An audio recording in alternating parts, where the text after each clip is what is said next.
Okay. Thank you. So, ప్రదర్శిస్తాడు. ప్రదర్శించిన తర్వాత కృష్ణుడు చెప్తాడు. తన యొక్క ఈ విశ్వరూపాన్ని, అలాగే ఈ ద్విభుజ రూపాన్ని చూడడం కూడా చాలా చాలా దుర్లభమైనటువంటిది. అందరికీ దక్కేటటువంటి అదృష్టం కాదు. కేవలము తన అనన్య భక్తులైనటువంటి వాళ్ళకి మాత్రమే ఈ అదృష్టం దొరుకుతుంది అని చెప్పి కృష్ణుడు చెప్తాడు. చెప్పి చివరిగా భక్తుల యొక్క ప్రాథమిక గుణాలు ఎలా ఉండాలి? ఏ విధంగా ఉండాలి? భక్తుల యొక్క ప్రాథమిక స్వభావం ఎలా ఉండాలి? అనేటటువంటి విషయాన్ని ప్రతిపాదిస్తూ నిన్నటి అధ్యాయాన్ని ముగిస్తాడు కృష్ణుడు. మత్కర్మ కృన్ మత్పరమో మద్భక్త సంగవర్జిత నిర్వైర సర్వభూతేషు యః స మామేతి పాండవ. నా గురించి నన్నే ధ్యేయంగా పెట్టుకొని కర్మలను ఆచరించాలి. మత్కర్మ కృన్ మత్పరమో మద్భక్త సంగవర్జిత. నా భక్తులతో సాంగత్యంలో ఉండాలి. నా భక్తులు కానటువంటి వాళ్ళతో సాంగత్యంలో ఉండకూడదు. అలాగే ఆ మద్భక్త మత్కర్మ కృన్ మత్పరమో మద్భక్త సంగవర్జిత నిర్వైర సర్వభూతేషు. ఈ సృష్టిలో ఉన్నటువంటి ఏ యొక్క జీవజాలంతో కూడా, మనుషుడు కావచ్చు, జంతువు కావచ్చు, ఇంకేదైనా కావచ్చు, ఎవరితో కూడా ద్వేషాన్ని, వైరాన్ని పెట్టుకోకూడదు. ఉం? ఆ, అలాగ ఎవరైతే ఉంటారో నన్ను పొందుతారు అని చెప్పి భగవంతుడు చెప్తాడనమాట. చెప్పిన తర్వాత ఈ అధ్యాయం 12వ అధ్యాయంలో అర్జునుడికి యొక్క ప్రశ్నతోటి మొదలవుతుంది. చాలా అద్భుతమైనటువంటి ప్రశ్న, స్ట్రైట్ ఫార్వర్డ్ క్వశ్చన్ అడుగుతాడనమాట అర్జునుడు. సో ఆ ప్రశ్నకి జవాబిస్తూ భగవంతుడు ఈ ద్వాదశోధ్యాయాన్ని ముందుకు తీసుకెళ్తారు. ఈ అధ్యాయానికి మనం ఇచ్చినటువంటి పేరేంటి, ఈ అధ్యాయంలో మనం ఏం తెలుసుకోబోతున్నాం, ఇత్యాది విషయాలన్నీ మనం తెలుసుకుందాం. సో ఈ అధ్యాయానికి మనం ఇచ్చినటువంటి పేరు జిఓడి, గాడ్, దేవుడు. సో జి అంటే గాడ్ హెడ్, దేవాది దేవుడు ఎవరు.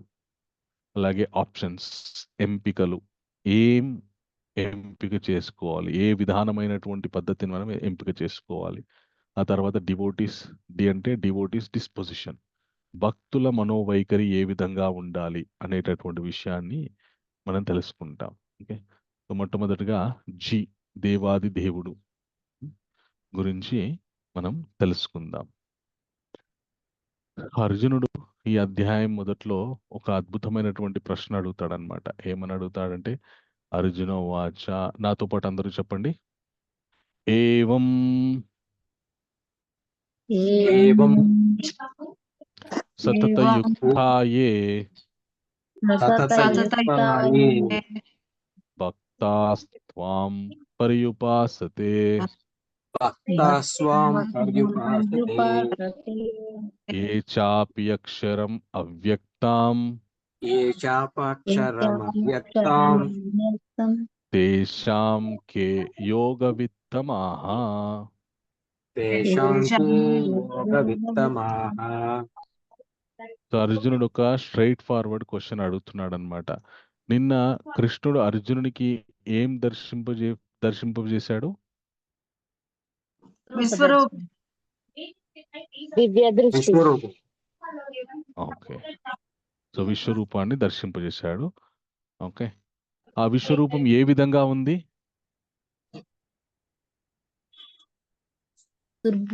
చతుర్భుజ రూపంలో ప్రభుజీ. సర్వభూతాలు అందరూ తనే అని స్వామివారు. Okay, very good, very good. అలాగే ఇంకొక ఆ విశ్వరూపానికి ఉన్నటువంటి ఇంకొక గుణం కూడా చెప్పండి.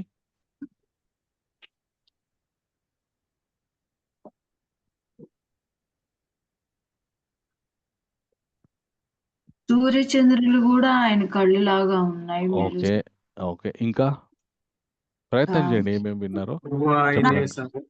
ఆచార్యులు, భీష్మాచార్యుడు, ఓకే, వీళ్ళందరూ గుణం అడుగుతున్నాను.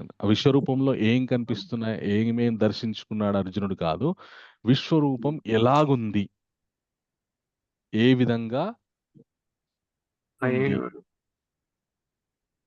దేవుడిని చూడగానే ఇట్లా అట్రాక్ట్ అయిపోయి భయపడేటట్టు ఉంది. సరెండర్ అవ్వాలని.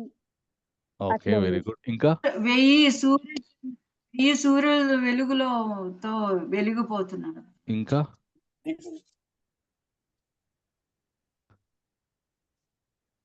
ఇంకా కొన్ని విషయాలు చెప్తాడు అర్జునుడు.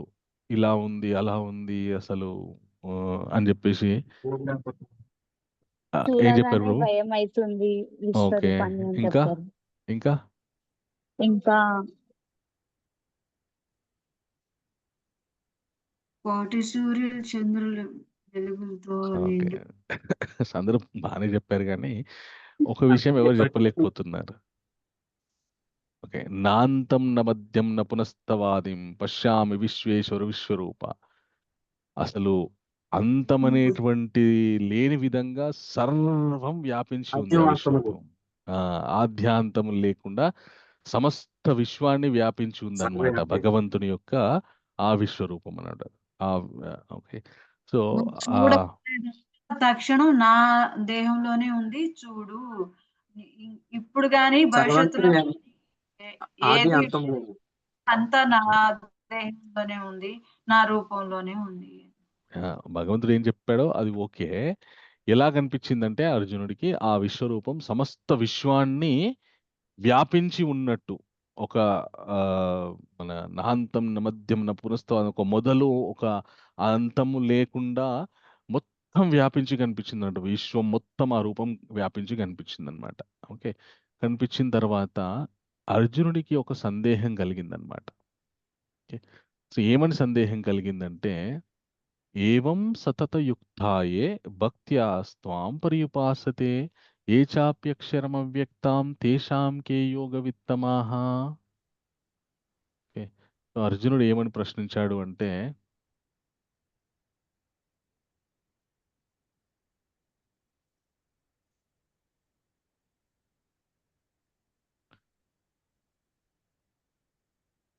అర్జునుడు ప్రశ్నించాడు, నీ భక్తి సేవలో సదా యుక్తముగా నియుక్తులైన వారు మరియు అవ్యక్త నిరాకార బ్రహ్మమును ధ్యానించువారు అను ఇరువురిలో ఎవరు మిగులు పరిపూర్ణులని భావింపబడుదురు అని అడుగుతున్నాడు అనమాట అర్జునుడు. ఒక స్ట్రైట్ ఫార్వర్డ్ క్వశ్చన్.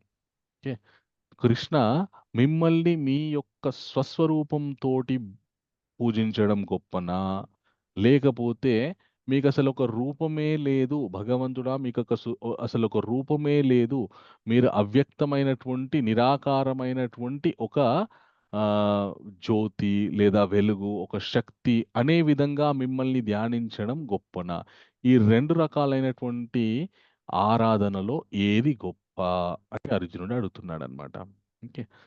సో ఈ విషయాన్ని మనం అర్థం చేసుకోవడానికి మనం కొద్దిగా ఈ విషయం గురించి కొద్దిగా లోతుగా చర్చించుకోవడానికి మనం ప్రయత్నం చేద్దాం. అయితే ఆధ్యాత్మిక జీవితంలో భగవంతుని అర్థం చేసుకోవడానికి, భగవంతుని పొందడానికి రెండు రకాలైనటువంటి పద్ధతులు పాటిస్తారనమాట. ఏంటి అంటే, ఒకటి నిరాకార పద్ధతి, ఒకటి సాకార పద్ధతి అని. నిరాకార పద్ధతి అంటే ఏంటి అంటే, భగవంతుడికి ఒక రూపం లేదు, ఆయనకు ఒక నామం లేదు, ఆయనకు ఒక గుణం లేదు, ఆయన ఒక అవ్యక్తమైనటువంటి, అంటే అసలు వర్ణించలేనటువంటి, ఇప్పుడు గాలి ఏ విధంగా అయితే గాలి మనకు కనిపిస్తుందా? హరే కృష్ణ. కనిపించట్లేదు. అంతటా ఉంది గాలి, దానికి ఒక రూపం లేదు గాలికి. ఉం? గాలికి ఒక రూపం లేదు, అవ్యక్తమైపోయి ఉంది, అంతటా ఉంది, గాలి ఉంది కానీ అది ఒక రూపంతో లేదు.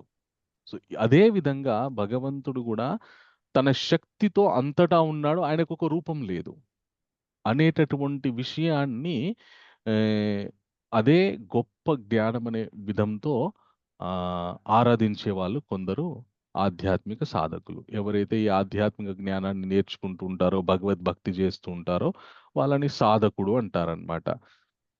సాధన చేస్తున్నాడు, ఎక్సర్సైజ్ చేస్తున్నాడు, భక్తి నేర్చుకోవడానికి, భగవంతుని నామజపం చేయడానికి, భగవంతుని మీద ధ్యానం చేయడానికి సాధన చేస్తున్నాడు కాబట్టి ఈ ఆధ్యాత్మిక జీవితంలో ఉన్న వాళ్ళని సాధకులు అంటారనమాట. సో ఈ నిరాకార భగవంతుడికి ఒక ఆకారం లేదు, ఆయన నిరాకారుడు, ఆయన ఒక శక్తి, ఆయన కేవలం ఒక కాంతిపుంజం, ఆయన ఒక జ్యోతి. ఆ, ఎప్పుడైనా అవసరం పడ్డప్పుడు ఆయన వివిధ రూపాలతో వస్తూ ఉంటాడు అని అనే వాదన ఉంటుంది. ఆ విధమైనటువంటి జ్ఞానంతోటే కొందరు భగవంతుని ధ్యానిస్తారు, భక్తి చేస్తారు. ఇంకొందరేమో భగవంతుడికి ఒక రూపం ఉంది.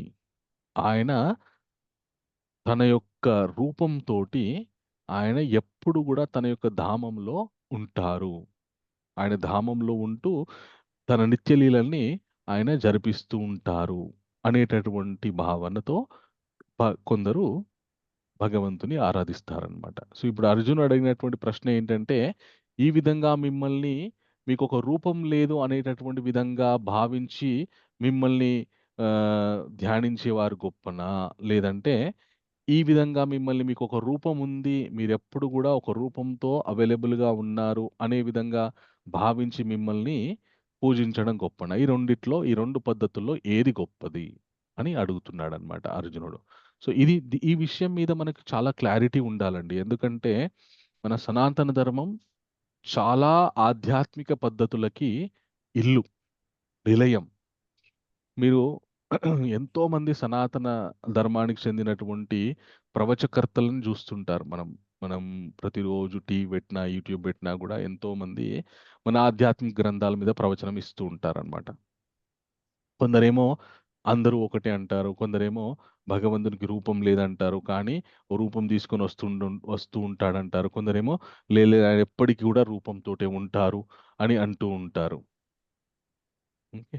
అయితే కొన్ని కొన్ని సార్లు ఈ విషయాన్ని ప్రతిపాదిస్తూ ఒకే భగవద్గీతని కొందరేమో నిరాకార తత్వం పరమవిధిగా లాస్ట్ డెస్టినేషన్‌గా బోధిస్తారు.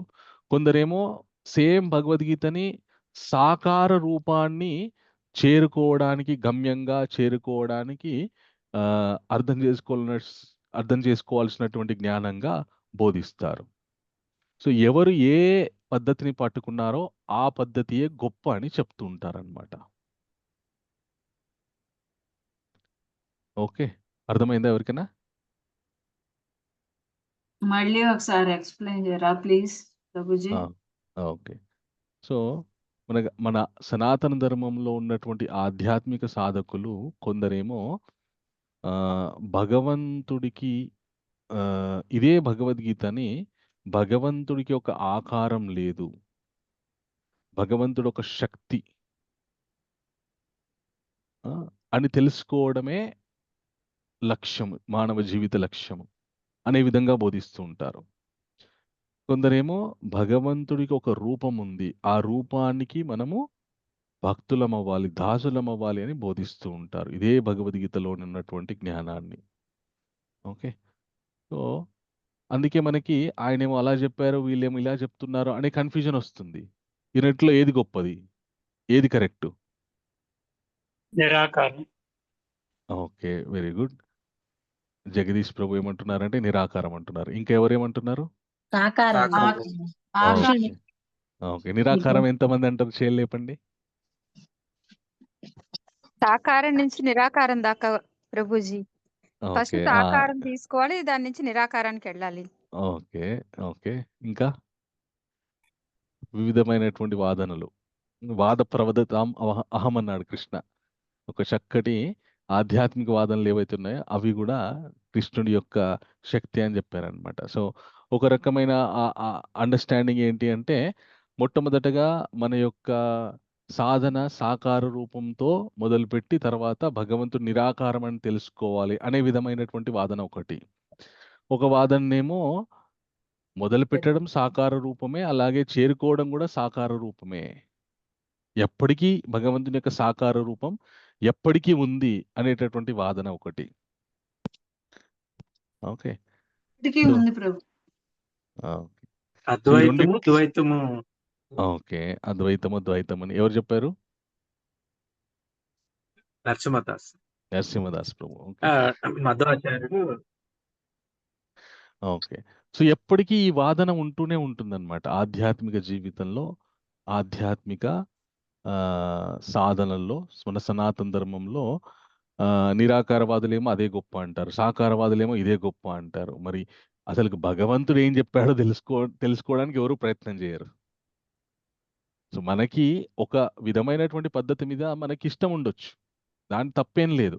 కానీ శాస్త్రానుసారంగా భగవంతుడు దేన్ని ప్రతిపాదించాడో దాన్ని గౌరవించడం, మన అయిష్టాలని పక్కన పెట్టి భగవంతుడు దేన్ని ప్రతిపాదించాడో దాన్ని గౌరవించడం మన యొక్క కర్తవ్యం. అవునా కాదా? అవునండి. అవును ప్రభుజీ. అంతే కదా. అంతే. సో మనకి ఎవరి నుండి అయితే జ్ఞానం వచ్చిందో ఆయన ఏం చెప్తున్నారు అనే విషయం తెలుసుకోవడం మన ప్రాథమికమైనటువంటి బాధ్యత. మనకు అది ఇష్టం ఉండొచ్చు, ఉండకపోవచ్చు.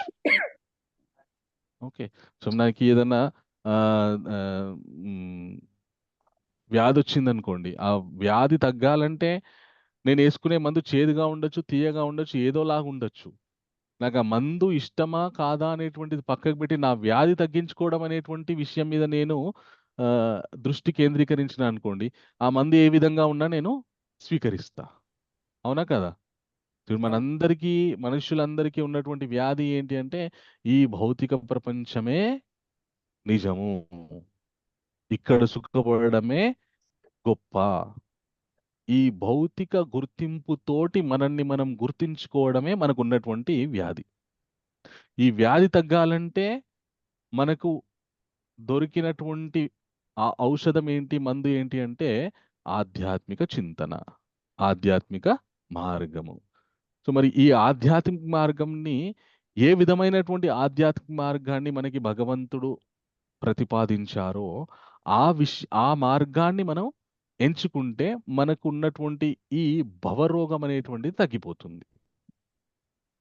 అది మనకు నచ్చుతుందా నచ్చదా పక్కకు పెట్టేసి, మనం ఈ భవరోగం నుండి బయటపడాలంటే భగవంతుడు ప్రతిపాదించిన దాన్ని పట్టుకోవడానికి మనం ప్రయత్నం చేయాలి. ఇంకొకటి తప్పని, అది ఇదే కరెక్ట్ అని, ఇదైతేనే కరెక్ట్ అని ఇలాంటి వాదనలకి రాకూడదు అనమాట.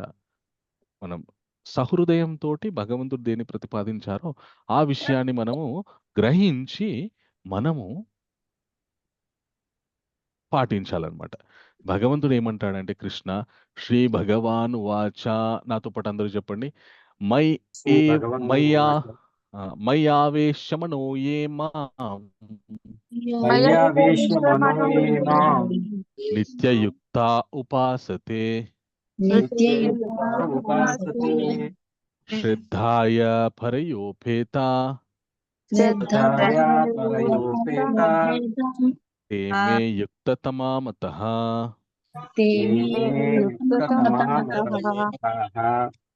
భగవంతుడు ఏమంటున్నాడంటే, ఎవరైతే మనస్సులో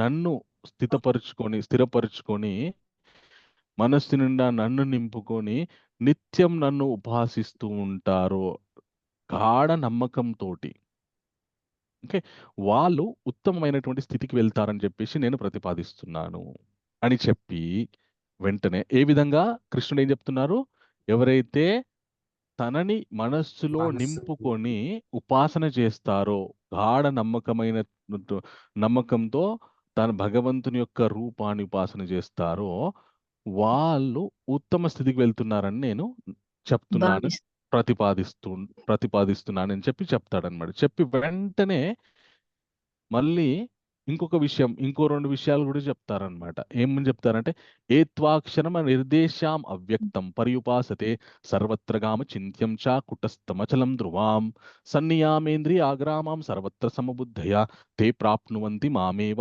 సర్వభూతహితే రథాః.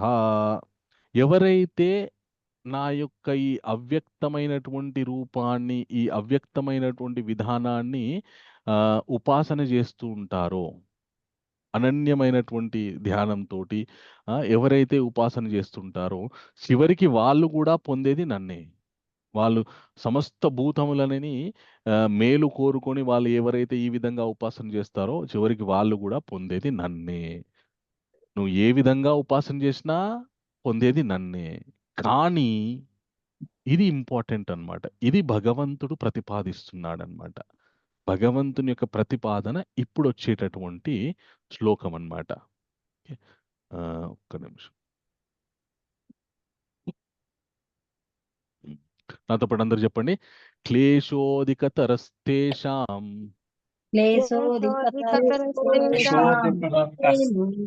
అవ్యక్తాసక్త చేతసాం అవ్యక్తచేతసా అవ్యక్తాహి గతిర్దుఃఖాం దుఃఖం దేహవాద్విరవాప్యతే. దేహవద్భిరవాప్యతే. ఓకే. పరమ పురుషుని అవ్యక్త నిరాకార తత్వం నందు ఆసక్తమైన చిత్తము గలవారికి పురోగతి అనునది మిగులు క్లేశకరము. ఆ విధానమున ప్రగతి సాధించుట దేహదారులకు ఎల్లప్పుడూ కష్టతరమే. సో ఆ అవ్యక్త నిరాకార రూపాన్ని ధ్యానించేటటువంటి పద్ధతి ఏదైతే ఉందో అది కష్టతరమైనటువంటిది అని చెప్పి భగవంతుడు చెప్తున్నాడు అనమాట. తప్పు, అది కాదు, అది సత్యం కాదు అని చెప్పట్లేదు, అది కష్టతరం అని చెప్తున్నాడు భగవంతుడు. ఎందుకు అంటే మీరు ఉదాహరణకి ఇప్పుడు నేను జగదీష్ ప్రభు ఉన్నారు మన క్లాస్లో. జగదీష్ ప్రభుని నేను పిలవాలనుకున్నాను అనుకోండి, 5 అడుగుల 8 ఇంచుల 5 అడుగుల 8 అంగుళాల హైట్ ఉన్న వ్యక్తి, నల్లటి చామన్ ఛాయ రకం కలర్ ఉన్న వ్యక్తి, 2 కళ్ళు, ముక్కు, 2 కాళ్ళు, 2 చేతులు ఉన్న వ్యక్తి అని నేను పిలిచాను అనుకోండి, ఇప్పుడు ఆయన పలుకుతాడా? ఎందుకంటే అలా అందరికీ ఉంటాయి. ఒకవేళ నేను జగదీష్ ప్రభు అన్నాను అనుకోండి, జగదీష్ ప్రభు ఉన్నారా? హరే కృష్ణ. జగదీష్ ప్రభు ఉన్నారా? ఉన్నా ప్రభు. వెరీ గుడ్ ప్రభు. ఇప్పుడు మీ పేరుతో పిలవగానే మీరు పలికారా లేదా? మీ మీ రూపాన్ని నేను వర్ణిస్తూ 2 చేతులు 2 కాళ్ళు ఉన్నటువంటి ఆయన ఇటు చూడండి అంటే మీరు ఎవరిని పిలుస్తున్నారు అనేటువంటి సంశయం కలుగుతుందా లేదా? కొద్ది కొద్ది కొద్ది సమయం కలుగుతుంది. ఓ ఈయన నన్నే పిలుస్తున్నాను అని అర్థం చేసుకోవడానికి కొద్దిగా టైం పడుతుంది. పలుకుతారు కానీ టైం పడుతుంది. కానీ జగదీష్ ప్రభు అనగానే వెంటనే నేనే అండి, చెప్పండి ఏంటి, ఏం అడగాలనుకుంటున్నారని వెంటనే మన రెస్పాండ్ అవుతారు. అదే విధంగా భగవంతుడు సర్వవ్యాపి. ఆయనకి మన 9వ అధ్యాయంలోనే చెప్పాడు భగవంతుడు. ఏమని చెప్పాడంటే యథాకాశ స్థితో నిత్యాం వాయు సర్వత్ర గోమహాన్ తథా సర్వాణి భూతాని మత్స్థాని ఉపధార్య అని చెప్పాడనమాట. ఆకాశంలో ఏ విధంగా అయితే గాలి వ్యాపించి ఉందో ఆ విధంగా ఈ జీవులంతా కూడా నా మీదే ఉన్నారు. నేను ప్రతి ఒక్క జీవుల్లో నా యోగ ఐశ్వర్యం ద్వారా, నా శక్తి ద్వారా ప్రతి ఒక్క జీవజాలంలో వ్యాపింపబడి ఉన్నాను. కానీ అని చెప్తూనే అదే అధ్యాయంలో అవజాన్నంతి మామూడ మానుషం తాండమాశ్రిత పరం భావమజాన్నంతో మమ భూత మాహేశ్వరం. అలాగ నేను సర్వ వ్యాపకుడనై ఉన్నటువంటి నేను మనుషుడిగా వచ్చినప్పుడు నేను పరమాత్మని నమ్మని వాళ్ళు మూడులు అని చెప్పి 9వ అధ్యాయంలో ఆల్రెడీ చెప్పారనమాట భగవంతుడు. సో కొందరు చాలా జ్ఞానాన్ని సంపాదించిన వాళ్ళు ఏమనుకుంటారంటే ఈ భగవంతుడికి ఒక రూపం పెట్టడం, ఒక పేరు పెట్టడం అనేటువంటిది చాలా చాలా ప్రాథమికమైనటువంటి పద్ధతి. ఇది కాదు యాక్చువల్గా. భగవంతుడికి అసలు రూపమే లేదు. ఆయన ఒక శక్తి, ఆయన ఒక శక్తిమాన్, ఆయన శక్తి అంతటా ఉంది అని అంటూ ఉంటారనమాట. బట్ మనకి భగవంతుడు భగవద్గీత ద్వారా మనందరికీ ఏం చెప్తున్నారంటే ఆయన శక్తి అవ్యక్తమైనటువంటిది, కానీ ఆయన రూపము వ్యక్తమైనటువంటిది. ఆయన ఎప్పుడు తన సస్వరూపంతో ఉంటారనమాట. అందుకే భగవంతుడు నన్ను ఎవరైతే మై ఆవేశమనోయేమాం అని చెప్పాడనమాట భగవంతుడు. నన్ను ఎవరైతే నా రూపంతో నా రూపాన్ని మనస్సులో నింపుకొని మై ఆవేశమనోయేమాం నిత్యయుక్త ఉపాసతే శ్రద్ధాయ పరయోపిత తేమయుక్త తమోమత అని, నా రూపాన్ని ఎవరైతే మనస్సునందు నింపుకొని ధ్యానిస్తారో, జపిస్తారో, వాళ్ళు తొందరగా ఉత్తమ స్థితికి వెళ్తున్నారని నేను చెప్తున్నాను అనమాట. ఇంకొక పద్ధతిని కించపరచలేదు.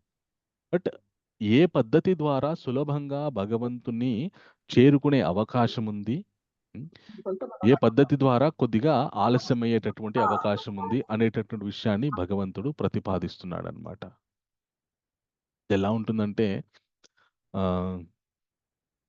మనకి భగవంతుని యొక్క అవ్యక్త ఆరాధన ఎంత కష్టంగా ఉంటుంది అంటే మనకి 6వ అధ్యాయంలో ధ్యాన యోగంలో చెప్పాడు భగవంతుడు. ఒక రహస్యమైన ప్రదేశానికి వెళ్ళి ఇంద్రియాలని మనస్సుని నిగ్రహించుకొని ధ్యానించాలి అని చెప్పి. ఎందుకు ఇంద్రియాలని మనస్సుని నిగ్రహించుకొని ధ్యానించడం అంటే, ఇంద్రియాలను విచ్చలవిడిగా వదిలిపెట్టేస్తే ఆ, అవి మనం కోరుకున్న స్థితికి తీసుకెళ్ళలేవు. ఎందుకంటే ఇంద్రియాలు ఆల్రెడీ వేరే విషయంలో ఎంగేజ్ అయిపోయి ఉన్నాయి కాబట్టి. ఒకటి ఇంద్రియాల్ని చాలా స్ట్రిక్ట్గా కంట్రోల్ చేయడము ఒక పద్ధతి. ఇంకొక పద్ధతిని ఇంద్రియాలు ఏం కోరుకుంటాయో వాటిని అందిస్తూ ఇంద్రియాలని కంట్రోల్‌లో పెట్టుకోవడం అన్నమాట. ఇప్పుడు కంటికి మంచి అందమైనటువంటి దృశ్యాలు చూడడం అంటే ఇష్టం. నాలికకి మంచి రుచికరమైనటువంటి పదార్థాలు తినాలంటే ఇష్టం. చెవులకి మంచి లయబద్ధకమైనటువంటి సంగీతాన్ని వినడం అంటే ఇష్టం. హ్మ్. అలాగే ముక్కుకి మంచి సువాసన చూడడం అనేటువంటిది ఇష్టం. ఇది మన ఇంద్రియాలకి ప్రాథమికంగా ఉన్నటువంటి గుణం. ఓకే. సో, వీటిని గూడా కంట్రోల్ జేసుకోవాలి ధ్యానం జేయాలంటే. ఏది పడితే అది కంటికి చూపెట్టకూడదు. ఏది పడితే అది ముక్కుకి వాసన చూడనీయదు. నాలుక మీద ఏది పడితే అది పెట్టకూడదు. వీటిని కంట్రోల్ జేసుకోవాలి. కానీ భక్తి జీవితంలో ఎలా ఉంటుందంటే, ఈ ఇంద్రియాలకి ఏది అవసరమో దాన్ని అందిస్తూనే ఉంటాడు భక్తుడు. సో, కంటికి మంచి అందమైనటువంటి విషయాలు చూడడం ఇష్టం. కాబట్టి అందంగా అలంకరించినటువంటి భగవంతుని యొక్క మూర్తిని చూపించడం అలవాటు చేస్తాడు. నాలికకి రుచికరమైనటువంటి పదార్థాలు తినడం అవసరం. నాలిక ఏ రుచులు కోరుకుంటుందో షడ్‌రుచులను అందిస్తాడు. కానీ భగవంతుడికి నివేదించి నాలుకకి అందిస్తాడు. దానివల్ల అది ప్రసాదం అవుతుంది. ప్రసాదం తిన్నంత మాత్రం చేత మన యొక్క మనసులో ఉన్నటువంటి అనర్థాలు తొలగిపోతాయి. ప్రసాదే సర్వదుఃఖానాం హానిరస్యుపజాయతే ప్రసన్నచేతసో హ్యసు బుద్ధి పర్యవతిష్ఠతే. ప్రసాదంకు ఉన్నటువంటి గొప్పతనం అది. ప్రసాదం తిన్నంత మాత్రం చేత మన లోపల ఉన్నటువంటి అనర్థాలు తొలగిపోయి సాత్వికమైనటువంటి బుద్ధి పెంపొంది భగవంతునికి దగ్గరయ్యే అవకాశం ఉంటుందన్నమాట. ఎందుకంటే జైసా అన్ వైసా మన్. మనం ఏ రకమైనటువంటి అన్నం తింటే ఆ రకంగా మన మనస్సు మారిపోతుంది. ఈ ముక్కుకి మంచి సువాసన చూడడం అవసరం. భగవంతుని పాదాల మీద అర్పించినటువంటి పుష్పాలను తీసుకొని ఆయన వాసన చూస్తాడు. దానివల్ల ముక్కు అనే ఇంద్రియాన్ని ఆ భగవంతుని పాదాల మీద ఉంచిన పుష్పాల నుండి వచ్చేటటువంటి పరిమళానికి ముగ్ధుడైపోయే విధంగా ముక్కుని మారుస్తాడు. చెవులకి భగవంతుని యొక్క లయబద్ధకమైనటువంటి కీర్తనల్ని వినేటటువంటి విషయాన్ని అందిస్తాడు. ఇప్పుడు ఇంద్రియాల్ని ఈయన కంట్రోల్ చేసుకుంటున్నాడా? లేదంటే ఇంద్రియాల్ని భగవంతుని యొక్క సేవలో, భగవంతుని యొక్క విషయాలతోటి అనుసంధానం చేశాడా భక్తుడు? హరే కృష్ణ. భగవంతుని సేవకి ఉపయోగించాడు. సో, ఇంద్రియాలకి ఉన్నటువంటి గొప్ప ఇదే ఇంద్రియాలతో ఉన్నటువంటి గొప్ప ప్రమాదం ఏంటి అంటే, వాటిని చాలా స్ట్రిక్ట్‌గా అణచకూడదు. అలాగని విచ్చలవిడిగా వదిలేయకూడదు. అవి మన మాట వినే విధమైనటువంటి విషయాల్ని వాటికి అలవాటు చేయాలన్నమాట. సో, అన్నీ భగవత్ సంబంధమైనటువంటి విషయాల్ని అలవాటు చేసినామనుకోండి, మన ఇంద్రియాలు మన వశంలో ఉంటాయి. అందుకే కులశేఖర ఆళ్వార్లు గొప్ప విషయం చెప్తాడన్నమాట. జిహ్వే కీర్తయ కేశవం మురరిపుం చేతో భజ శ్రీధరం పాణిద్వంద్వ స్వమార్చయ జిగ్రగ్రాణ ముకుంద పాద తులసిం అంటాడనమాట. ఓ నాలిక ప్రతినిత్యం ఆ కేశవును కీర్తించు. ఓ చేతులారా ప్రతినిత్యం ఆ కేశవుని అర్చించండి. ఓ నాలిక, అలాగే ఓ ముక్కు కేశవుడికి అర్పించినటువంటి ప్రసాదాన్ని స్వీకరించు ఓ నాలిక. అలాగే ఓ ముక్కు, ఓ నాసికమా దయచేసి కేశవుడికి అర్పించినటువంటి పుష్పాలు, తులసి దళాన్ని వాసన చూస్తుండు. ఈ విధంగా ఇంద్రియాల్ని భగవత్ సేవలో వినియోగించడం వల్ల అవి ఆయనని ఆధ్యాత్మిక జీవితంలో ముందుకెళ్తున్నాయి. ఎందుకంటే ఏది పట్టుకున్నా కూడా భగవత్ సంబంధమైనటువంటి విషయాన్ని అనుభవిస్తున్నాడు ఆయన. దానివల్ల ఎంత తొందరగా ఆయన భక్తిలో ముందుకెళ్తున్నాడు. అటు ఇంద్రియాల్ని అణుచుకోవట్లేదు, ఇంద్రియాలకి కావాల్సింది ఇస్తున్నాడు, మళ్ళీ భక్తిలో కూడా ముందుకెళ్తున్నాడు. ఏ విధమైనటువంటి పద్ధతిలో? సాకార విధమైనటువంటి పద్ధతిలో. నిరాకారంలో ఇంద్రియాల్ని అణుచుకోవాలి, భగవంతుని మన ఇంద్రియాల్ని అణుచాలి. ఏది పడితే అది ఇవ్వకూడదు ఇంద్రియాలకి. అండ్ భగవంతుని మీద ధ్యానం చేయాలి. సాధ్యమయ్యే పనేనా ఇది? కష్టం. కాదు ప్రభుజీ, సాధ్యం అందుకనే కాదు. ప్రయత్నిస్తే కరెక్ట్. అసాధ్యమైనటువంటిది కాదు ప్రయత్నం. ఆ ప్రయత్నానికి చాలా సమయం కావాలి. ఓకే.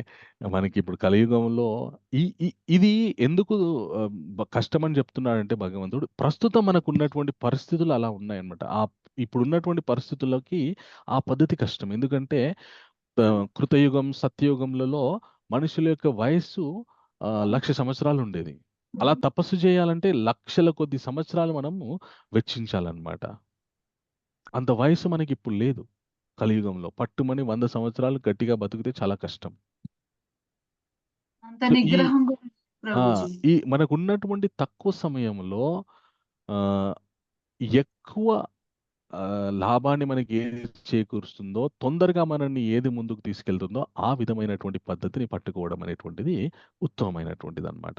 అయితే ఆధ్యాత్మిక జీవితంలో ఏ జ్ఞానాన్ని 3 లెవెల్స్‌గా పరిగణించారనమాట. బ్రహ్మేతి, పరమాత్మేతి, భగవానేతి శబ్దయతే అని చెప్పేసి. నాతో పాటు అందరూ చెప్పండి. బ్రహ్మేతి, బ్రహ్మేతి పరమాత్మేతి, పరమాత్మేతి భగవానేతి శబ్దయతే. భగవానేతి శబ్దయతే. ఓకే. సో బ్రహ్మేతి అంటే ఏంటి అంటే నిరాకారమైనటువంటి పరబ్రహ్మము. ఓకే. సమస్తం ఈ సృష్టి మొత్తం వ్యాపించి ఉన్నటువంటి సమస్తం ఆ నిరాకారమైనటువంటి పరబ్రహ్మంలో ఉండి వస్తుంది. ఓకే. సో ఆ విధమైనటువంటి లెవెల్కి వెళ్ళడం అనేటువంటిది ఏదైతుందో బ్రహ్మేతి. బ్రహ్మభూత ప్రసన్నాత్మ. సో ఆ పరబ్రహ్మాన్ని ఆయన తెలుసుకున్నాడు. అది ఒక లెవెల్, ప్రాథమికమైనటువంటి లెవెల్. ఆ తర్వాత పరమాత్మేతి. నిన్న మనం 9వ అధ్యాయంలో తెలుసుకున్నాం. భగవంతుడు సృష్టిని సృష్టించి, బ్రహ్మాండాలను సృష్టించి, మళ్ళీ అందులోకి ప్రవేశించి, ఆ బ్రహ్మాండాల్లో ఉన్నటువంటి జీవరాశుల హృదయాల్లోకి పరమాత్మలాగా ఆయన మళ్ళీ వెళ్తాడు. సో సమస్త జీవుల యొక్క హృదయంలో పరమాత్మ ఉన్నాడు అని గ్రహించడము రెండో లెవెల్, రెండో స్టేజ్. ఆ నిరాకారంగా, అలాగే సమస్త జీవుల్లో పరమాత్మగా ఉన్నటువంటి ఆయనే భగవంతుడుగా తన నిజధామంలో ఉన్నాడు అని తెలుసుకోవడం చివరి స్టేజ్. అది ఇంకా చేరుకోవాల్సినటువంటి గమ్యం. సో ఈ విధంగా ఆధ్యాత్మిక జీవితంలో 3 రకాలైనటువంటి స్టేజెస్ ఉంటాయన్నమాట. సో మరి ఇప్పుడు అవునండి మీరు ఇంత చెప్తున్నారు, మరి ఇందులో ఏది గొప్పది? ఒకటి సులభమైంది కాబట్టి మీరు గొప్పది అంటున్నారు. కానీ నాకు ఆ నిరాకారమైనటువంటిది కూడా సాధ్యమే, మేము దాన్ని కూడా పాటిస్తామంటే, మనము ఎప్పుడైనా కూడా మనకున్నటువంటి జ్ఞానంతో మనం అనలైజ్ చేయడం కంటే కూడా చాలా పండిపోయినటువంటి ఎక్స్పీరియన్స్డ్ వాళ్ళ యొక్క భావన ఏ విధంగా ఉంది అనేటటువంటి విషయాన్ని మనము పరిగణలోకి తీసుకోవాలన్నమాట. సో మన ఆచార్యులు ఏం చెప్పారు? అలాంటి ఎక్స్పీరియన్స్డ్ వాళ్ళంటే ఎవరంటే ఆచార్యులు. మనకి సనాతన ధర్మంలో 3 మెయిన్ ఆచార్యులు ఉన్నారనమాట. వీళ్ళ వల్లనే ఇప్పుడు సనాతన ధర్మం ఇంత వర్ధిల్లుతుంది. వీళ్ళు చేసినటువంటి త్యాగాల వల్ల, వీళ్ళు ఇచ్చినటువంటి జ్ఞానం వల్లనే మనకి సనాతన ధర్మం ఇంకా బ్రతికుంది కలియుగంలో. వీళ్ళు ఎవరంటే మొట్టమొదట శ్రీపాద శంకరాచార్యుల వారు, ఆ తర్వాత శ్రీపాద రామానుజాచార్యుల వారు, తర్వాత శ్రీపాద మధ్వాచార్యుల వారు. ఓకే. శంకరాచార్యుల వారు మనకి ప్రతినిత్యం చెప్తూనే ఉన్నారు. కించిదిదా భగవద్గీత గంగాజల లవకనికాపిద సహృద ప్రియేణ మురారీస్ తస్య యమేన చర్చ భజ గోవిందం గోవిందం భజ మూఢమతే సంప్రాప్తే సన్నిహితే కాలే నహి నహి రక్షతి డుక్రిన్ కర్ణే అని చెప్పేసి, ఆ గోవిందుని భజించండి, గోవిందుని భజించండి, అలా మీ జీవితాన్ని తరింపజేసుకోండి అని ఆయన ఎప్పుడు అప్పుడే ప్రతిపాదించారు ఆయన. సో అలాగే రామానుజులు కూడా, తర్వాత మధ్వాచార్యులు కూడా, వాళ్ళు ఈ సాకార పద్ధతికి ఎక్కువ ప్రాముఖ్యత ఇచ్చారనమాట. ఎందుకు అంటే ఇది మనుషులకి సులభమైనటువంటి పద్ధతి, తొందరగా దీన్ని పట్టుకోగలరు, తొందరగా ఈ సాకార పద్ధతిలో ముందుకు వెళ్ళొచ్చు అని చెప్పేసి చెప్పారనమాట. ఒక జ్ఞానికి, భక్తుడికి ఏ విధమైనటువంటి తేడా ఉంటుంది అంటే, ఒకసారి ఏం జరుగుతుందంటే, ఒక ఊర్లో చెప్పులు కుట్టుకునే ఆయన ఉంటాడనమాట. ఈయన ఏం చేస్తుంటాడంటే, ప్రతిరోజు చెప్పులు కుట్టుకుంటూ ఉంటాడు. ఆ తర్వాత భగవంతుని యొక్క కీర్తనలు పెట్టుకొని వింటూ ఉంటాడు. కీర్తనలు చేస్తూ ఉంటాడు. భగవన్ నామస్మరణ చేస్తూ ఉంటాడు. అయితే అదే ఊర్లో ఇంకొక గొప్ప జ్ఞాని ఉంటాడనమాట. హ్మ్. భగవంతుని గురించినటువంటి విశేషమైనటువంటి జ్ఞానం ఉంటుంది ఆయనకి. పండితుడు, పెద్ద పండితుడు. ఆ! ఓసారి ఆ ఊర్లోకి మహర్షి వస్తారనమాట. వచ్చిన తర్వాత ఈ పండితుని కలుస్తాడనమాట. కలవగానే పండితుడు గొప్ప స్తోత్రాలు చేస్తాడనమాట. చేసిన తర్వాత చాలా గొప్ప పండితుడున్నాడని చెప్పేసి అనుకుంటాడు నారదముని. నారదముని పండితుడు ఒక ప్రశ్న అడుగుతాడనమాట. "ఎక్కడి నుండి వస్తున్నారు నారదా?" అంటే, "నేను ఇట్లా సమస్త లోకాలకి వెళ్ళి వస్తున్నాను" అనంటే, సరే నాకు మీరు మళ్ళీ ఏ ఏ లోకాలకెళ్తారంటే, "నేను మళ్ళీ ఆ వైకుంఠ లోకానికి అక్కడికి ఇక్కడికి వెళ్తూ ఉంటాను" అని చెప్తాడనమాట. చెప్పిన తర్వాత ఈ పండితుడు అంటాడు, "మీరు మళ్ళీ వైకుంఠ లోకానికెళ్ళినప్పుడు నాకు ముక్తి ఎప్పుడు దొరుకుతుందో భగవంతుడిని అడగండి" ఆ! అని అంటాడనమాట. అంటే సరే అనుకుంటాడు నారదుడు. ఆ తర్వాత ఈ చెప్పులు కుట్టే ఆయన దగ్గరికెళ్ళగానే చెప్పులు కుట్టే ఆయన నారద మహర్షికి మంచిగా కూర్చోవడానికి ఆసనం ఇచ్చి, చక్కటి నీళ్ళిచ్చి, మర్యాదపూర్వకంగా ఆయన్ని సేవించి ఆహ్, నారదుడు గూడా ఈయన యొక్క ఆతిథ్యానికి సంతోషపడతాడు. సంతోషపడి అడుగుతాడు, "నీకేమైనా కోరికలున్నాయా?" అంటే, "నాకేం లేవండి" అంటే, "పర్లేదు ఏమైనా ఉంటే చెప్పు. నేను భగవంతుని దగ్గరికి వెళ్ళి వస్తూ ఉంటాను. నీకెప్పుడు ముక్తి దొరుకుతుందా అని తెలుసుకోమంటావా?" అంటే, "ఆ! పర్లేదు. ఓకే. మీ ఇష్టం" అంటాడనమాట. అనగానే ఈ నారదుడు వైకుంఠానికెళ్ళిన తర్వాత శ్రీ మహావిష్ణువుకి చెప్తాడనమాట. "నేను ఇద్దరిని కలిసాను భూలోకంలో. ఒక పండితుడిని, అలాగే ఒక చెప్పులు కుట్టుకునే ఆయన్ని. సో, ఇద్దరికీ కామన్ విషయం తెలుసుకోవాలనుంది. ఏంటంటే ఎప్పుడు ముక్తి కలుగుతుందని" జెప్పేసి. చెప్పులు కుట్టే ఆయనకి పెద్దగా ఆ విషయం మీద దృష్టి లేదు గానీ, నేను పనిలో పని ఆయన గురించి గూడా అడిగితే బావుంటుందిగా అని జెప్పేసి, ఈ జ్ఞానితో పాటు ఆయనకు గూడా ఎప్పుడు ముక్తొస్తుంది అని జెప్పి అడుగుతాడనమాట నారదుడు. అనగానే భగవంతుడు ఏమంటాడంటే, "ఆ జ్ఞానికి చెప్పండి ఇంకొక 100 సంవత్సరాల తర్వాత ముక్తి వస్తుందని జెప్పేసి చెప్పండి" అంటాడనమాట. ఆశ్చర్యపోతాడు నారదుడు. ఒరేయ్! అంత జ్ఞానైనా గూడా 100 సంవత్సరాలు గావాలా ఆయనకి వెయిట్ జేయడానికి, ఆ ముక్తి రావడానికి అని జెప్పేసి అనుకుంటాడనమాట. ఇంగా జ్ఞానికే 100 సంవత్సరాలు పడితే, ఈ చెప్పులు కుట్టే ఆయనకి ఇంకా 1,00,000 సంవత్సరాలు పడుతుండొచ్చు అని జెప్పేసి అనుకుంటాడు. అనగానే శ్రీ మహావిష్ణువు ఏమంటారంటే, "ఆ చెప్పులు కుట్టే ఆయన ఇంగ వచ్చే జన్మలో నా దగ్గరికొచ్చేస్తాడని జెప్పు" అంటాడనమాట. అనగానే నారదుడు ఆశ్చర్యపోతాడు. అదేంటి? ఆ జ్ఞానికేమో అన్ని సంవత్సరాలు పడుతుంది. ఈ చెప్పులు కుట్టే ఆయనకేమో నెక్స్ట్ జన్మలనే ముక్తొచ్చేస్తుంది. ఇదేంటి? ఇది కొద్దిగా చక్కగా జస్టిఫికేషన్ లాగా న్యాయంగా అనిపించట్లేదు అని నారదుడు అంటాడన్నమాట. అనగానే భగవంతుడు ఏమంటాడంటే, "మీరు ఒక పని చేయండి. సరే ఆ విషయాన్ని పక్కకు పెట్టండి. మీరు మళ్ళీ భూలోకంలో ఎళ్లి వాళ్ళని కలుస్తారు గదా! కలిసినప్పుడు చెప్పండి. నేను భగవంతుడిని కలిసాను. ఆ భగవంతుడు సూది రంధ్రంలో నుండి ఏనుగుని పంపిస్తున్నాడు అని చెప్పండి ఇద్దరికీ" అని చెప్తాడన్నమాట. చెప్పగానే నారదుడు అంటే, "స్వామి వాళ్ళు అడిగిన విషయం వేరు. నేను ఇది చెప్తే బావుంటదంటే, మీరు చెప్పండి నారదా" అంటాడు. అనగానే నారదుడు యథావిధిగా భూలోకానికొస్తాడు. ఆ జ్ఞానిని కలుస్తాడు మొట్టమొదట చెప్తాడు జ్ఞానికి. "అయ్యా! నీకు 100 సంవత్సరాలు పడుతుందట ముక్తి రావడానికి" అనంగానే ఆయన చాలా అప్‌సెట్ అయిపోతాడన్నమాట. అదేంటి నేను ఇంత సాధన చేసినా, ఇంత ఇన్ని నేర్చుకున్నా, ఇన్ని చదువుకున్నా, నాకు కూడా 100 సంవత్సరాలా? తప్పు ఇది అని అంటుంటాడన్నమాట. అనగానే నారదుడు చెప్తాడు, "అయితే నీకు ఇంకో విషయం కూడా చెప్పాలి. యాక్చువల్‌గా భగవంతుడు సూది రంధ్రం నుండి ఏనుగును పంపిస్తున్నాడు" అంటాడన్నమాట. అనగానే, "ఏ నారద మహర్షి మీకు నిజంగా అన్ని లోకాలు తిరిగి, తిరిగి, తిరిగి మీకు ఏం చెప్పాలో, ఏం మాట్లాడాలో తెలియట్లేదు. అదేమన్నా సాధ్యమయ్యే పనేనా? సూది రంధ్రం నుండి ఏనుగు ఎట్లా ఎళ్తది? సూది రంధ్రం ఉండేదే ఇంత కంటికి కూడా సరిగ్గా కనపడదు. అలాంటి రంధ్రం నుండి ఏనుగు ఎట్లా ఎళ్తది? మీరు నేను ఇది నమ్మశక్యంగా లేదు నారద" అని చెప్పేసి ఆయన ఎళ్ళిపోతాడు. ఎళ్ళిపోయిన తర్వాత చెప్పులు కుట్టే ఆయన దగ్గరికెళ్తాడన్నమాట. చెప్పులు కుట్టే ఆయన దగ్గరికెళ్ళిన తర్వాత నారదుడు సరే ఈయనకి ఈ విషయం చెప్దామని చెప్పులు కుట్టే ఆయన దగ్గరికి చెప్తాడాయనకి. "నాయనా నేను భగవంతుని దగ్గరికెళ్ళాను. భగవంతుడు సూది రంధ్రం నుండి ఏనుగుని పంపియడానికి ఆయన బిజీగా ఉన్నాడని" చెప్తాడు. చెప్పగానే, "ఓహ్! అద్భుతం! నా స్వామి దలుచుకుంటే చేయలేనిదంటూ ఏమున్నది? అసలు ఆయనకి ఏదైనా పాసిబుల్" అని చెప్పేసి భగవంతుని కీర్తిస్తుంటాడు ఈ చెప్పులు కుట్టే ఆయన. ఈ నారదునికి అర్థం కాదు. అదేందయ్యా సూది రంధ్రం నుండి ఏనుగు ఎక్కడైనా ఎళ్తదా? అదేమన్నా లాజికల్‌గా పాసిబులా? నువ్వెట్లా భగవంతుడు అలా పంపిస్తున్నాడంటే నమ్ముతున్నావంటే, అప్పుడాయన ఓ విషయం చెప్తాడనమాట నారదుడు. "అదేంటి నారదా!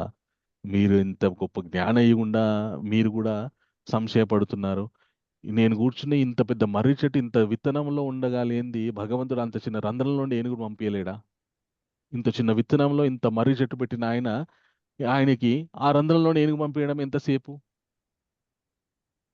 అని చెప్పి అంటాడు అనమాట. అప్పుడు నారదుడికి అర్థమవుతుంది అనమాట. ఒకటి జ్ఞానం, ఒకటి భక్తి. కేవలం జ్ఞానం, భక్తి లేదు, చాలా సమయం పడుతుంది. భక్తి ఉంది, జ్ఞానం ఎప్పుడూ పక్కకే ఉంటుంది. అందుకే ఏం చెప్తారంటే బ్రహ్మ నమ్మకం సంహితలో, ప్రభుజీ. హరే కృష్ణ, నమ్మకం అంటారా? అదే. భక్తి ఆయనకి. వాటిని తగ్గ కర్మాలు. నా స్వామి ఏదైనా చేయగలడు. ఆ, భగవంతునితో భగవంతుని విశ్వాసం. భక్తి ప్రేమ పెంచుకోవడం వల్ల ఆయనకి భగవంతుడు ఏదైనా చేయగలడు అనేటటువంటి విషయం అర్థమైంది. ఈయన కేవలం జ్ఞానాన్ని సంపాదించడం వల్ల, జ్ఞానము, ఈ శరీరం ఏంటి, ఎందుకు వచ్చింది, ఈ జీవితం ఏంటి, ఈ విషయాలు తెలుసుకున్నాడు, మంచిదే. కానీ భక్తి అనేటువంటిది ఎక్కువగా లేదు. భగవంతుని యొక్క నిరాకార తత్వం మీద గురించినటువంటి గొప్ప విశేషమైనటువంటి విశ్లేషణ ఆయనకు తెలుసు.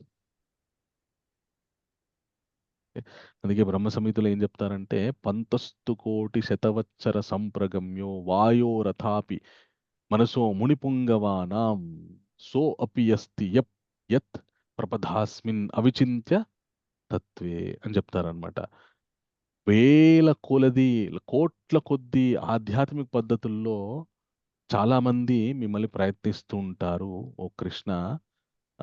ఎలా ప్రయత్నిస్తుంటారంటే, వాయోరథాపి మునిపుంగవ మనసో మునిపుంగవానాం, గాలిని నియంత్రిస్తూ ధ్యానం అనేటటువంటి సాధనతో మిమ్మల్ని ఆ జ్ఞానం అనేటటువంటి సాధనలో సాధన చేస్తూ ఉంటారు. అలాంటి వాళ్ళకి ఎన్నో ఎన్నో ఎన్నో జన్మలైన తర్వాత, కోట్ల జన్మలైన తర్వాత మీ పాదం యొక్క కోటిని దర్శించుకునే అదృష్టం దొరుకుతుంది అని చెప్తాడనమాట.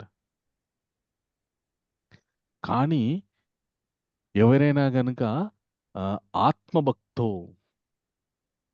అద్వైతమచ్యుతం అనంతం అనాదిం అద్వైతమచ్యుతం అనాదిమనంత రూపం ఆద్యం పురాణ పురుషం నవయవ్వనం చ వేదేషు దుర్లభమదుర్లభం ఆత్మభక్తో. ఎవరైతే మనస్సు నిండా మీ మీద భక్తి పెంపొందించుకున్నారో వాళ్ళకి మీరు చాలా సులభంగా, వేదాల్లో నిర్వచించినటువంటి మీరు చాలా సులభంగా దొరికిపోతారు. ఒకటి వాయువుని నియంత్రిస్తూ సాధన చేసేటటువంటి ధ్యానం అనే సాధనతో చేసే వాళ్ళకి కొన్ని కోట్ల జన్మల తర్వాత మీ కాలి గోటిని చూసుకునే అదృష్టం దక్కుతుంది. కానీ ఎవరైతే ఆత్మభక్తో, వేదేషు దుర్లభం ఆత్మభక్తో, వేదాల యొక్క వేదాల్లో నేర్చుకున్న తర్వాత కూడా, వేద జ్ఞానం ఉన్నా కూడా మీ దర్శనం అనేటువంటి దుర్లభం. అలాంటిది ఎవరైతే ఆత్మభక్తులు ఉన్నారో, ప్రతినిత్యం కూడా తమ అంతరాత్మలో మిమ్మల్ని నిలుపుకొని మీ మీద ధ్యానం చేస్తూ జపం చేస్తున్నారో వాళ్ళకి చాలా సులభంగా దొరికిపోతారు మీరు అని చెప్పేసి బ్రహ్మ సంహితలో ఉంటుందన్నమాట. సో అది భక్తుడికి ఉండేటటువంటి గొప్ప ప్రయోజనము. అలాగే భక్తుడికి ఉన్నటువంటి సౌలభ్యం. అందుకే కృష్ణ ఏం చెప్తాడంటే, అర్జున అందు గురించే నేను ఏం చెప్తున్నానంటే మై సన్యాస. ఓకే, అందుకే నీ కర్మలన్నీ కూడా ఓకే ఏతు సర్వాణి కర్మాణి మై సన్యాసమత్పరః అనన్యేనైవ యోగేన మాం ధ్యాయంత ఉపాసతే తేషాం అహం సముద్ధార్థ మృత్యు సంసార సాగరాత్ భవామిన చిరత్పార్త మయ్యావేశిత చేతస. నువ్వు చేసేటటువంటి ప్రతి కర్మలని నాకు అర్పణాపూర్వకంగా నాకు అర్పిస్తున్నట్టు నువ్వు చేసేయి, అంతే, అది మాత్రం నువ్వు చెయ్యి. అనన్యమైనటువంటి భక్తితోటి నువ్వు ఆ విధంగా చెయ్యి, నన్ను ధ్యానిస్తూ నేను నిన్ను ఉద్ధరిస్తాను ఈ మృత్యు సంసార. ఎక్కడి నుండి అంటే మృత్యు సంసార సాగరాత్, ఈ మృత్యు సంసార సాగరం నుండి నేను నిన్ను ఉద్ధరిస్తాను. నిన్ను ఉద్ధరించేటటువంటి బాధ్యత నేను తీసుకుంటాను అర్జున. కాబట్టి నీ యొక్క కర్తవ్యాలు నాకు అర్పించి చేయని చెప్పి భగవంతుడు చెప్తాడన్నమాట. తర్వాత మరి దేన్ని మనం పట్టుకోవాలి, దేన్ని మనం చూస్ చేసుకోవాలి, ఆప్షన్స్, ఎంపికలు. ఓకే, దేన్ని మనం చూస్ చేసుకోవాలి అనేటటువంటి విషయం ఇప్పుడు మనం పరిశీలన చేద్దాం. ఓకే, నాతో పాటు అందరు చెప్పండి. మై ఏవ మన ఆదత్ స్వాం మై ఏవ ఆదత్స్వాం మై బుద్ధిం నివేశయ మై బుద్ధి నివేశయ నివేశయ నివశి నివశిష్యసి మయ్యేవా నివశిష్యసి మయ్యేవ మయ్యేవ అత ఊర్ధ్వాంన సంశయః అధః దేవాది దేవుడనైన నా యందే నీ మనస్సును స్థిరముగా నిలుపుము, మరియు నీ బుద్ధినంతయు నా యందే నియుక్తము గావింపుము. ఈ విధముగా సదా నా యందే నీవు నిస్సంశయముగా నివసింతువు. సో మనస్సులో నీ మనస్సులో స్థిరముగా నా యొక్క రూపాన్ని, నా యొక్క నామాన్ని నిలుపుకో. నీ బుద్ధినంతా కూడా నాకు వెచ్చించు, నన్ను అర్థం చేసుకోవడానికి, నా మీద భక్తి పెంపొందించుకోవడానికి. ఆ విధంగా ఉంటే నీకు without any doubt always available to you. Okay, always available to you అని చెప్పి కృష్ణుడు చెప్తున్నాడు అనమాట. తర్వాత కృష్ణ ఏమంటుంటే నాతో పాటు చెప్పండి, అత చిత్తాంసం ఆధాతుం అత చిత్తాం సమాధాతుం న శక్నోసి మై స్థిరం నా శక్నోమి మయి స్థిరం అభ్యాసయోగేన తతో అభ్యాసయోగేన తతో మామిచ్చాప్తుం ధనంజయ. ఓ అర్జున, ధనంజయ, స్థిరముగా నా యందు మనస్సును లగ్నం చేయు. నీవు సమర్థుడవు కానిచో భక్తి యోగమునందలి వివిధ విధానములను అనుసరింపుము.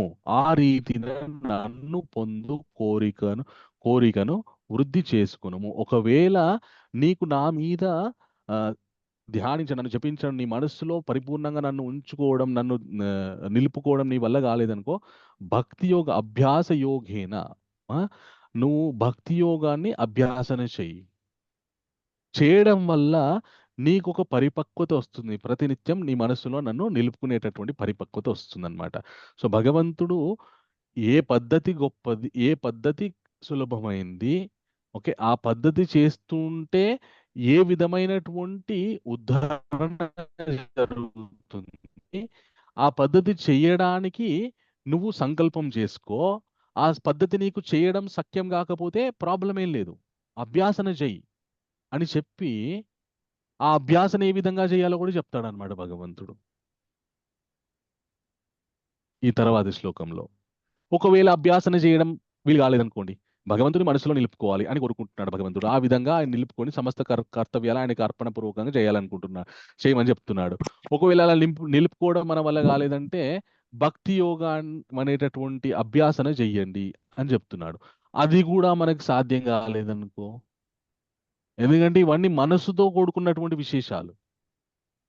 ఈ తర్వాత శ్లోకం అద్భుతమైనటువంటిది అన్నమాట. నాతో పాటు అందరు చెప్పండి, అభ్యాసాప్యసమర్థోసి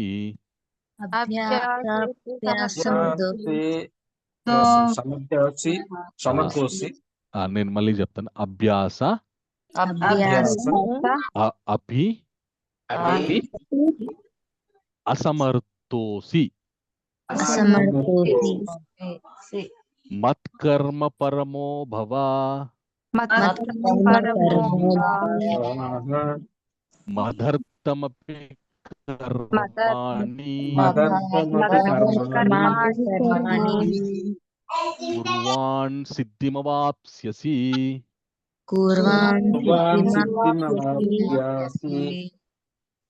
సో కృష్ణ ఏమంటున్నారంటే, కుర్వాన్ సిద్ధిం అవాప్స్యసి. సో భగవంతుడు ఏమంటున్నాడు, చాలా ముఖ్యమైనటువంటి విషయం చెప్తున్నాడంట. భక్తి చేయాలి అని అంటుంటారు. మరి భక్తి ఎలా వస్తుందండి చేయడం? భక్తి చేయడము ఎలా వస్తుంది అంటే ఇలాగ వస్తుంది అనమాట. భక్తి యోగ నియమములను కూడా నీవు అభ్యాసింపజాలనిచో నా కొరకు కర్మనొనరించుటకు యత్నింపు. ఏలానా నా కొరకు కర్మ చేయుట ద్వారా నీవు పూర్ణ స్థితిని పొందగలవు. ఇక్కడ మీరు పిక్చర్లో చూస్తుంటే ఒక స్వామీజీ ఆయన వంట చేస్తున్నాడు. ఎవరికి చేస్తున్నాడు ఆయన వంట? భగవంతుడికి చేస్తున్నాడు. సో మన ఇస్కాన్లో చాలా మందికి సేవ చేసుకునే అవకాశం ఇస్తామన్నమాట. ఎందుకు అంటే అందరూ భక్తిని సాధన చేయలేరు. ఎంతో కష్టమైనటువంటిది. ఏ ఆధ్యాత్మిక విషయంలో, ఆధ్యాత్మిక జీవితంలో ఏదైనా కూడా కష్టమైనటువంటిదే. కానీ ఎట్ ద సేమ్ టైమ్ సులభమైనటువంటిది. ఆ సులభమైనటువంటి పద్ధతులు భగవంతుడు మనకిచ్చాడనమాట. సో, ఎప్పుడైతే మనం భగవంతునికి సేవ చేస్తామో, సేవ చేయాలని సంకల్పించుకుంటామో, అప్పుడు మెల్లమెల్లగా మనకి భగవంతుని మీద ఇష్టం పెరుగుతుందనమాట. మనకి ఏ పనొస్తే అది. వంటొస్తే వంట చెయ్యి. నీకు భగవంతునికి పూలదండలేయడం, పూలల్లడం వస్తే పూలదండలల్లు.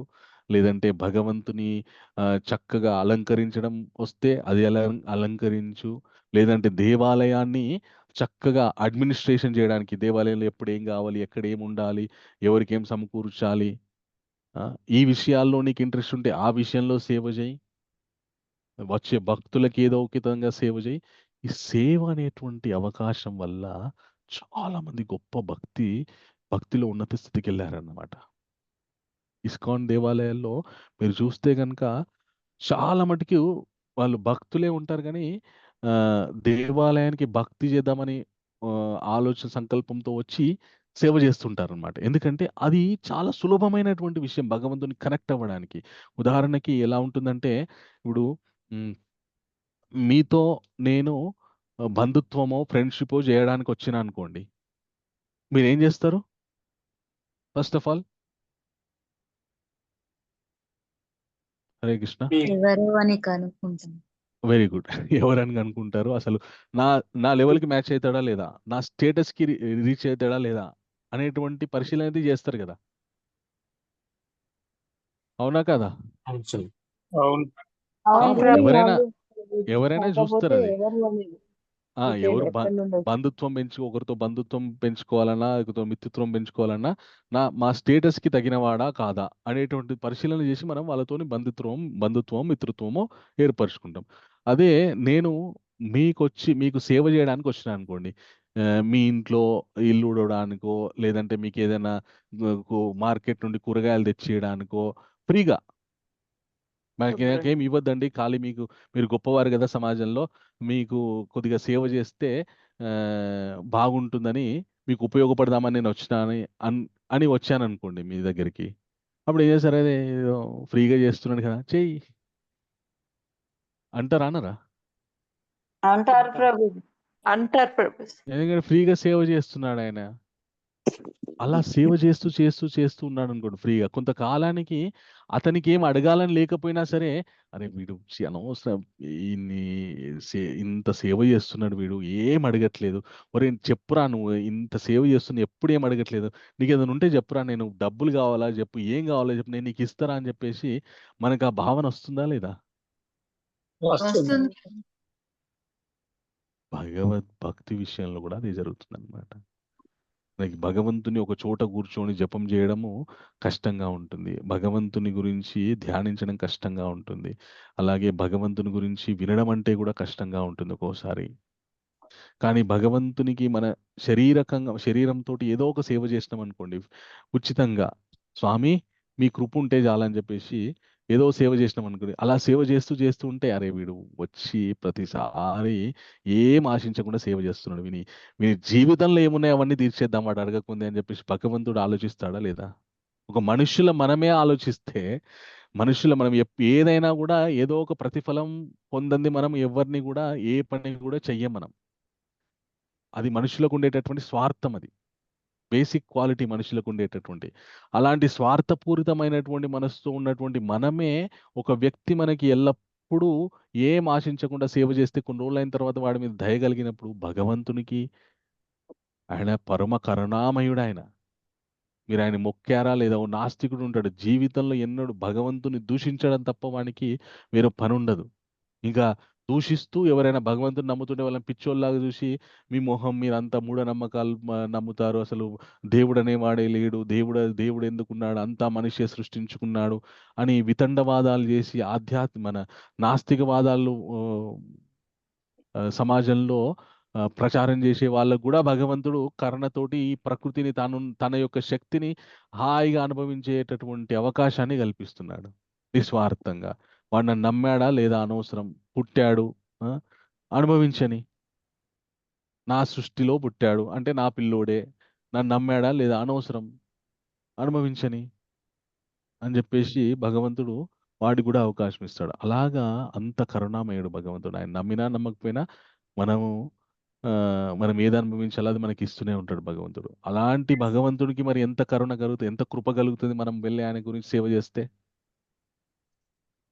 సో ఈ శ్రీల ప్రభుపాదుల వారు ఈ సేవ అనే మాధ్యమంగా భగవంతునికి భక్తులని కనెక్ట్ చేయాలని చెప్పేసి ఉద్దేశంతో చాలా ఇస్కాన్ దేవాలయాల్లో సేవ అవకాశాలు భక్తులకి ఓపెన్గా పెడతారనమాట. మీకు ఏ స్కిల్ ఉంటే ఆ స్కిల్ అనుగుణమైనటువంటి సేవ మీరు చేయండి అని చెప్పేసి చాలా మంది భక్తులకి అవకాశం ఇస్తారన్నమాట. దానివల్ల ఎంతో మంది, నేను కూడా మా గురువు గారు చెప్పినటువంటి సేవలు చేస్తూ అది ఏ చిన్నదా పెద్దదా అనవసరం, అది చేస్తూ భగవంతుని కనెక్ట్ అయినటువంటి వాడిని. సో అలాగా మనకు భక్తి చేయడం ఇవన్నీ కష్టమై అనిపిస్తుండొచ్చు ఒక్కోసారి. అలాగా సులభంగా మనం ఆధ్యాత్మిక జీవితంలో ముందుకెళ్ళాలంటే భగవంతుని సేవ చేయండి, సింపుల్. దానివల్ల సులభంగా మనము ఆధ్యాత్మిక జీవితంలో ముందుకెళ్ళేటటువంటి అవకాశం ఉంటుందన్నమాట. సో ఇది అభ్యాసంగా అన్నప్పుడు ఆ, మనకి లభిస్తుందన్నమాట.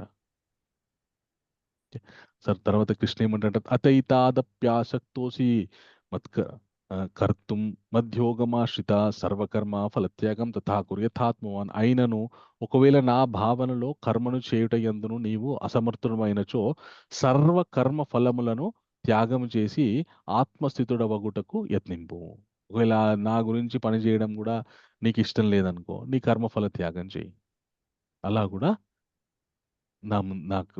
అలా కూడా నన్ను చేరుకుంటారు అని చెప్పేసి కర్మలు చేయలేదు కదా సార్ ప్రభు. స్వామి. కర్మలు చేయనప్పుడు మనం ఎలాగా విడిచిపెట్టేయాలి? ఇక్కడ ఈ కాంటెక్స్ట్ లో కర్మఫలం ఏంటి అంటే విడిచిపెట్టాలి. ఈ కాంటెక్స్ట్ లో ఏంటంటే భక్తి చెయ్యు, భక్తి చేయడం వీలు కాకపోతే ఆ భక్తిని అభ్యాసం చెయ్యు, అభ్యాసం చేయడం కూడా వీలు కాకపోతే నా గురించి పని చెయ్యు అని చెప్పేసి. అంటే వివిధ సేవలు, భగవంతునికి సంబంధించినటువంటి దేవాలయంలో సేవలు, ఆ ఆ విధంగా భగవంతునికి సేవ చేయడం, ఆయన యొక్క సాకార రూపానికి సేవ చేయడం అనేటువంటి సాధన ఇచ్చాడు. అది కూడా చేయడం ఇష్టం లేదనుకో, అప్పుడు అది నువ్వు ఏ కర్మలు చేస్తావో అది ఏదైనా కావచ్చు నీ జీవితంలో. పిల్లల్ని పెంచడమో, సంసారం చేయడమో, ఇంకేదో నలుగురికి ఎంప్లాయ్మెంట్ చేయడమో చేసి ఇదంతా భగవంతుని యొక్క కృప అనే భావనతోని ఉండు. ఓకే. దైనందిన నాది కాదు, జీవితం. నాది కాదు ఇది. అవును. I'm not the proprietor, I'm not doing this, he is doing this. ఆయన చేస్తున్నాడు, నేను చేయింపబడుతున్నాను అనే భావనతోటి ఉండు. అది కర్మఫల త్యాగం. అలాగా భగవద్గీత యొక్క ముఖ్య ఉద్దేశం ఏంటంటే మనని మనం ఉద్ధరించుకోవాలి. నేను ఈ శరీరం కాదు, నేను ఆత్మని.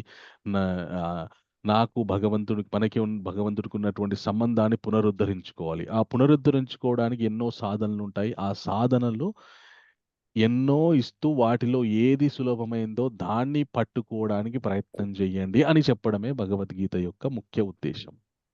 ఏదో ఒక విధంగా భగవంతుని కనెక్ట్ అయి ఉండండి అని చెప్పడమే భగవద్గీత యొక్క ముఖ్య ఉద్దేశం అన్నమాట.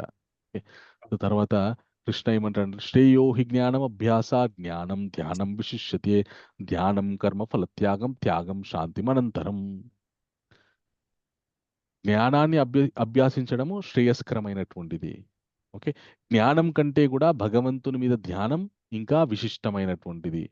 ధ్యానం కంటే కూడా కర్మఫల త్యాగం అనేటువంటిది ఇంకా విశిష్టమైనటువంటి. ఈ త్యాగము శాంతిరనంతరం. ఈ త్యాగమే మనకి అనంతమైనటువంటి శాంతిని జీవితంలో ప్రసాదిస్తుంది అని చెప్పి మొట్టమొదటి క్వాలిటీ చెప్తాడనమాట. భక్తుడికి ఉండవలసినటువంటి క్వాలిటీ ఏమని చెప్తాడంటే కృష్ణ, అద్వేష్ట సర్వభూతానా మైత్ర కరుణ ఏవచ నిర్మమో నిరహంకార సమదుఃఖ సుఖాక్షమి అని చెప్తాడనమాట. అద్వేష్ట సర్వభూతానా మైత్ర కరుణ ఏవచ నిర్మమో నిరహంకార సమదుఃఖ సుఖాక్షమి అని చెప్తూ, యస్మాన్నో ద్విజేత్ లోకో లోకో నో ద్విజేత్ యః హర్షమర్షభయోద్వేగైర్ ముక్తో యశచమే ప్రియ. ఎవరిని ద్వేషించకు, అందరితో మిత్రుడివై ఉండు, కరుణతో ఉండు, నిరహంకారివై జీవించు, దుఃఖములో సుఖములో సమ దృష్టితో ఉండు. అలాగే ఎవరిని ఇబ్బంది పెట్టకు, ఎవరి వల్ల నువ్వు ఇబ్బంది పడకు. ఎప్పుడు సంతోషంగా, భయానికి అతీతంగా, భయానికి అతీతంగా ఉండు. అలాంటి వాడు ముక్తో యసచమే ప్రియ. ఇక్కడ నుండి భగవంతుడు ఏ విధమైనటువంటి వ్యక్తులు ఇష్టమో అనేటటువంటి విషయాన్ని చెప్తాడనమాట భగవంతుడు.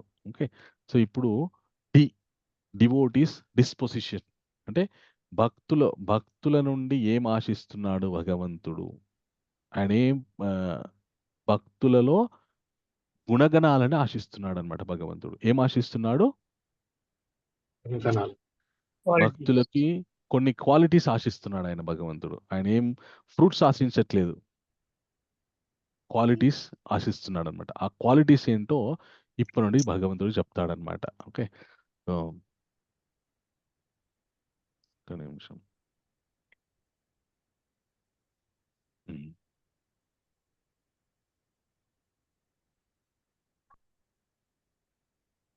సో ఇవి భగవంతుడు భక్తుల దగ్గర నుండి ఆశిస్తున్నటువంటి గుణాలు, క్వాలిటీస్. ద్వేషమనున్నది లేకుండా సర్వ జీవుల ఎడ మైత్రిని కలిగిన వాడును, మమత్వము లేనివాడును, మిథ్యాహంకార రహితుడును, అలాగే సుఖదుఖముల రెండింటి యందును సమభావము కలవాడును, క్షమాగుణము కలవాడును, సదా సంతుష్టుడైన వాడును, ఆత్మ నిగ్రహం కలవాడును, తన మనోబుద్ధులను నాయందు లగ్నం చేసి దృఢ నిశ్వాసముతో నా భక్తి యందు నియుక్తుడైనట్టి వాడును అగు నా భక్తుడు నాకు అత్యంత ప్రియుడు.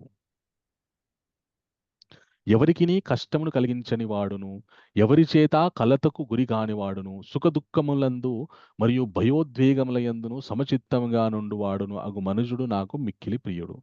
సాధారణ కార్యకలాపములను ఆశ్రయింపని వాడును, పవిత్రుడును, సమర్థుడును, ఉదాసీనుడును, సర్వ వ్యధుల నుండి విముక్తుడైన వాడును, ఏదేని ఫలము కోరకై తీవ్ర కృషి చేయని వాడును అగు నా భక్తుడు నాకు మిగులు ప్రియుడు.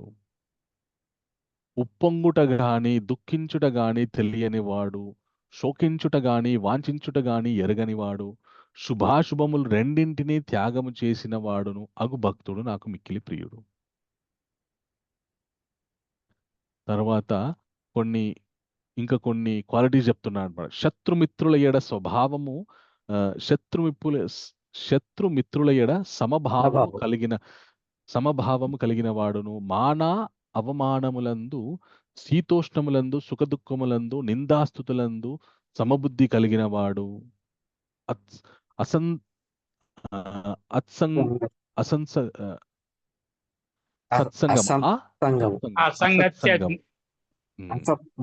సత్సంగం అంటేనేమో అందరి మంచి భగవద్భక్తితో కూడుకున్నటువంటి వాళ్ళతోటి సంగత్వంలో ఉండడము.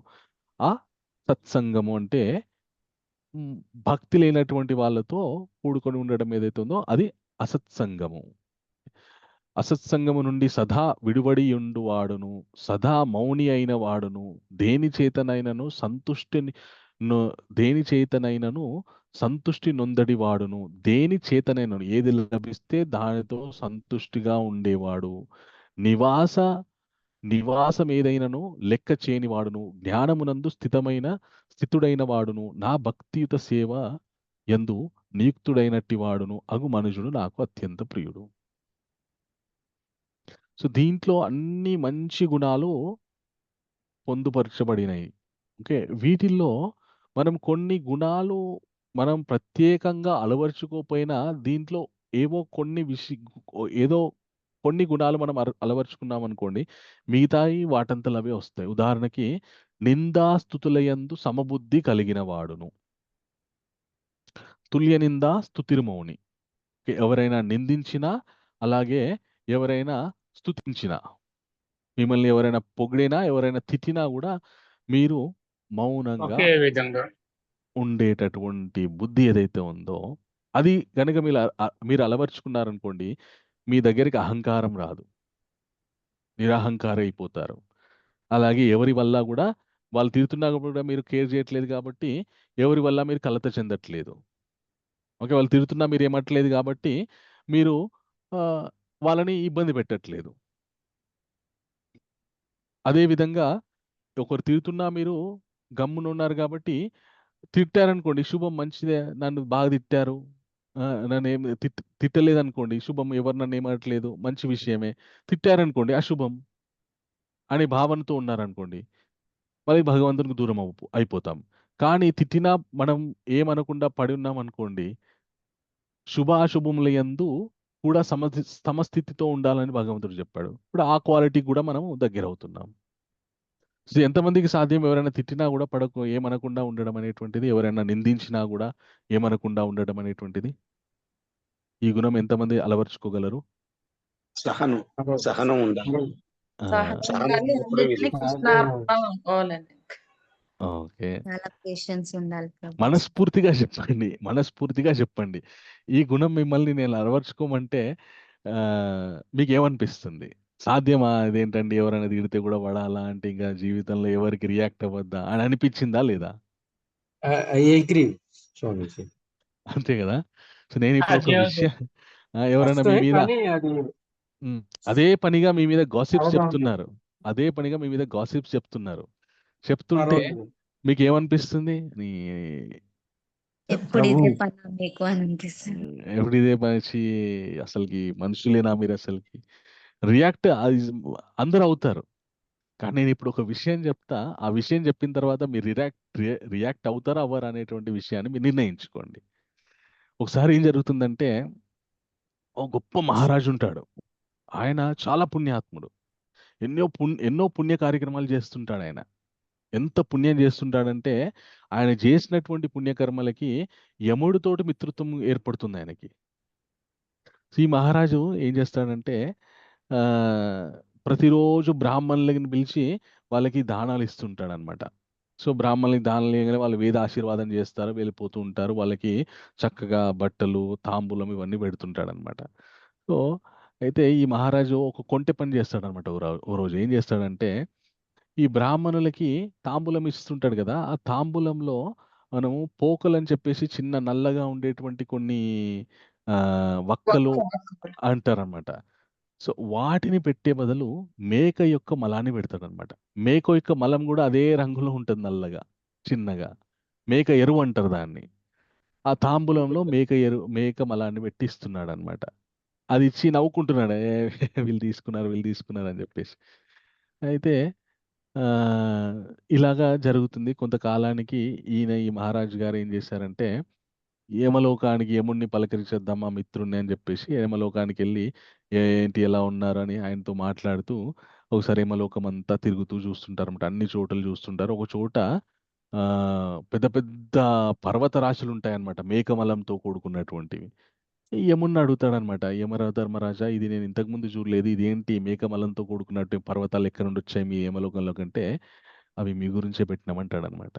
యమధర్మరాజు నా గురించా? ఎందుకంటే మీరు బ్రాహ్మణులకి తాంబూలం ఇచ్చేటప్పుడు దాంట్లో మేకమలాన్ని పెట్టిస్తున్నారు కదా, అది వాళ్ళు తింటున్నారు. సో పాపం చేస్తున్నారు. మీరు దాన్ని మీరు శరీరం వదిలిపెట్టిన తర్వాత ఫస్ట్ మీ చేత ఈ పాపాన్ని అనుభవింపజేస్తాం.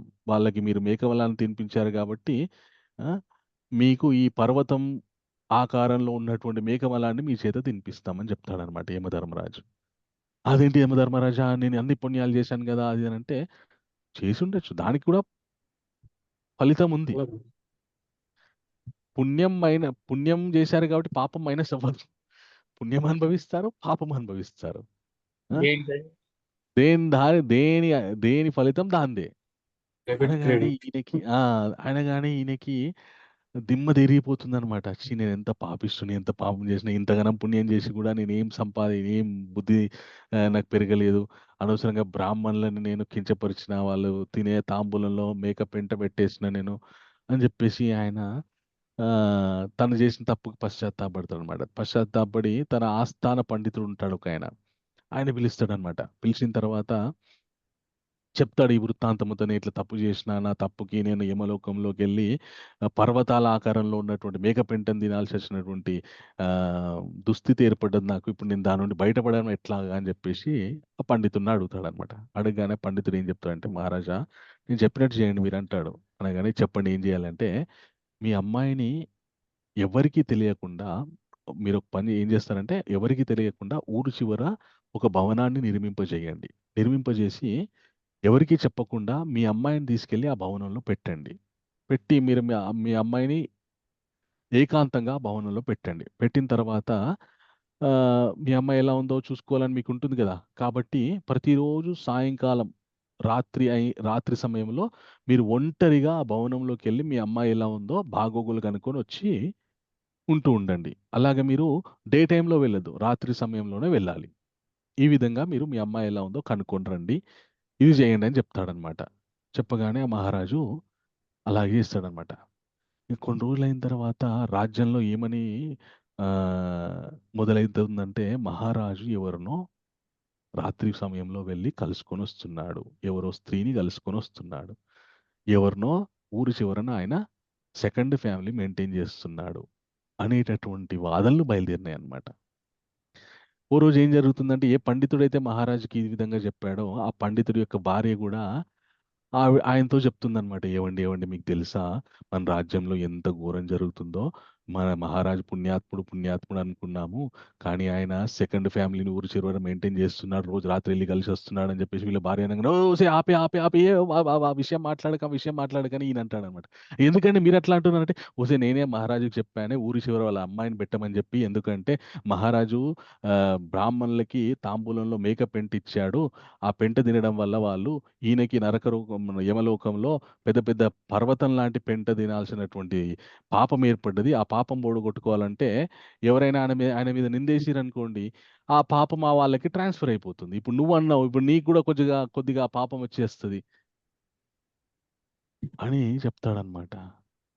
దాని అర్థం ఏంటంటే, ఎవరైనా మన మీద నింద వేశారనుకోండి, దానివల్ల ఒక గొప్ప ప్రయోజనం కలుగుతుంది. మన కర్మ పోతుంది. ఏం జరుగుతుందంటే, మనం అనుభవించాల్సినటువంటి పాపకర్మ ఏదైతే ఉందో వాళ్ళ అకౌంట్లోకి యూపీఐ ట్రాన్స్ఫర్ అయిపోతుంది అనమాట. Immediate IMPS, immediate money transfer లాగా మన హాయిగా వాళ్ళు నిందేస్తున్నారంటే, మన పాపం అనే మన క్యూఆర్ కోడ్ని వాళ్ళు స్కాన్ చేస్తున్నారు అనమాట.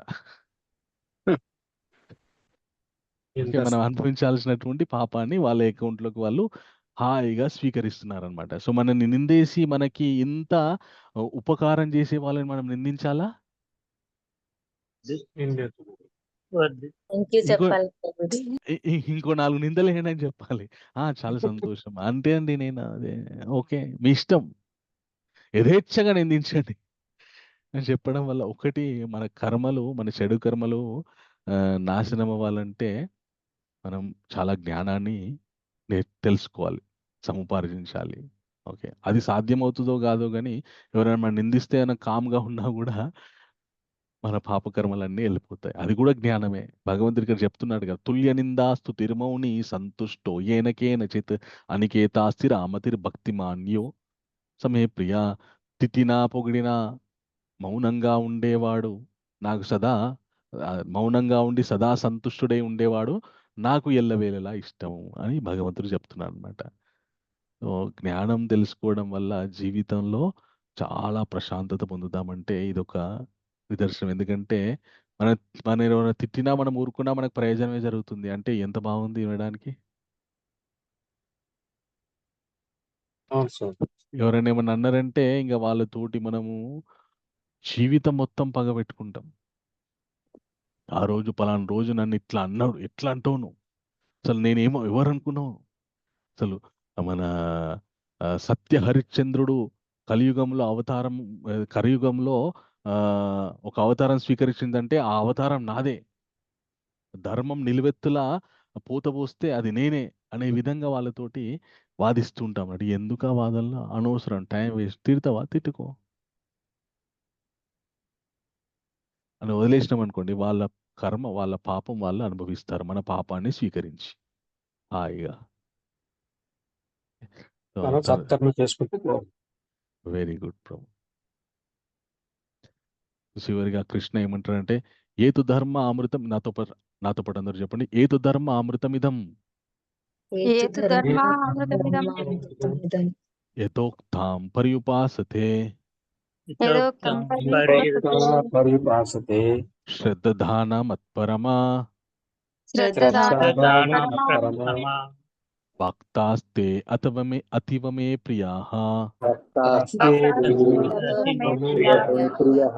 సో అత్యంత ప్రీతికరమైన వాడి గురించి చెప్తున్నాడు భగవంతుడు ఇక్కడ. నన్నే పరమ గమ్యముగా చేసుకుని భక్తి యోగమును, ఈ భక్తి యోగం అను ఈ అమృత పదమును అనుసరించుచు శ్రద్ధతో దీని యందు సంపూర్ణముగా నియుక్తులైన వారు నాకు అత్యంత ప్రియులు.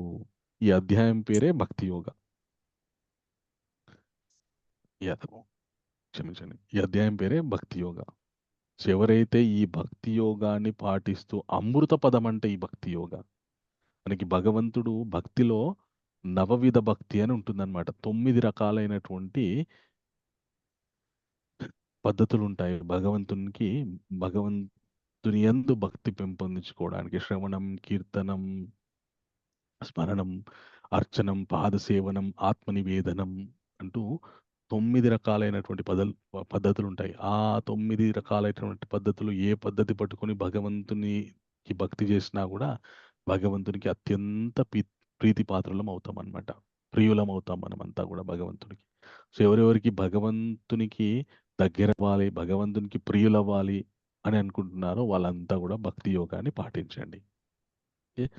సో ఇది భగవంతుడు భక్తి యోగం గురించి చెప్పినటువంటి విశేష గుణగణాలు.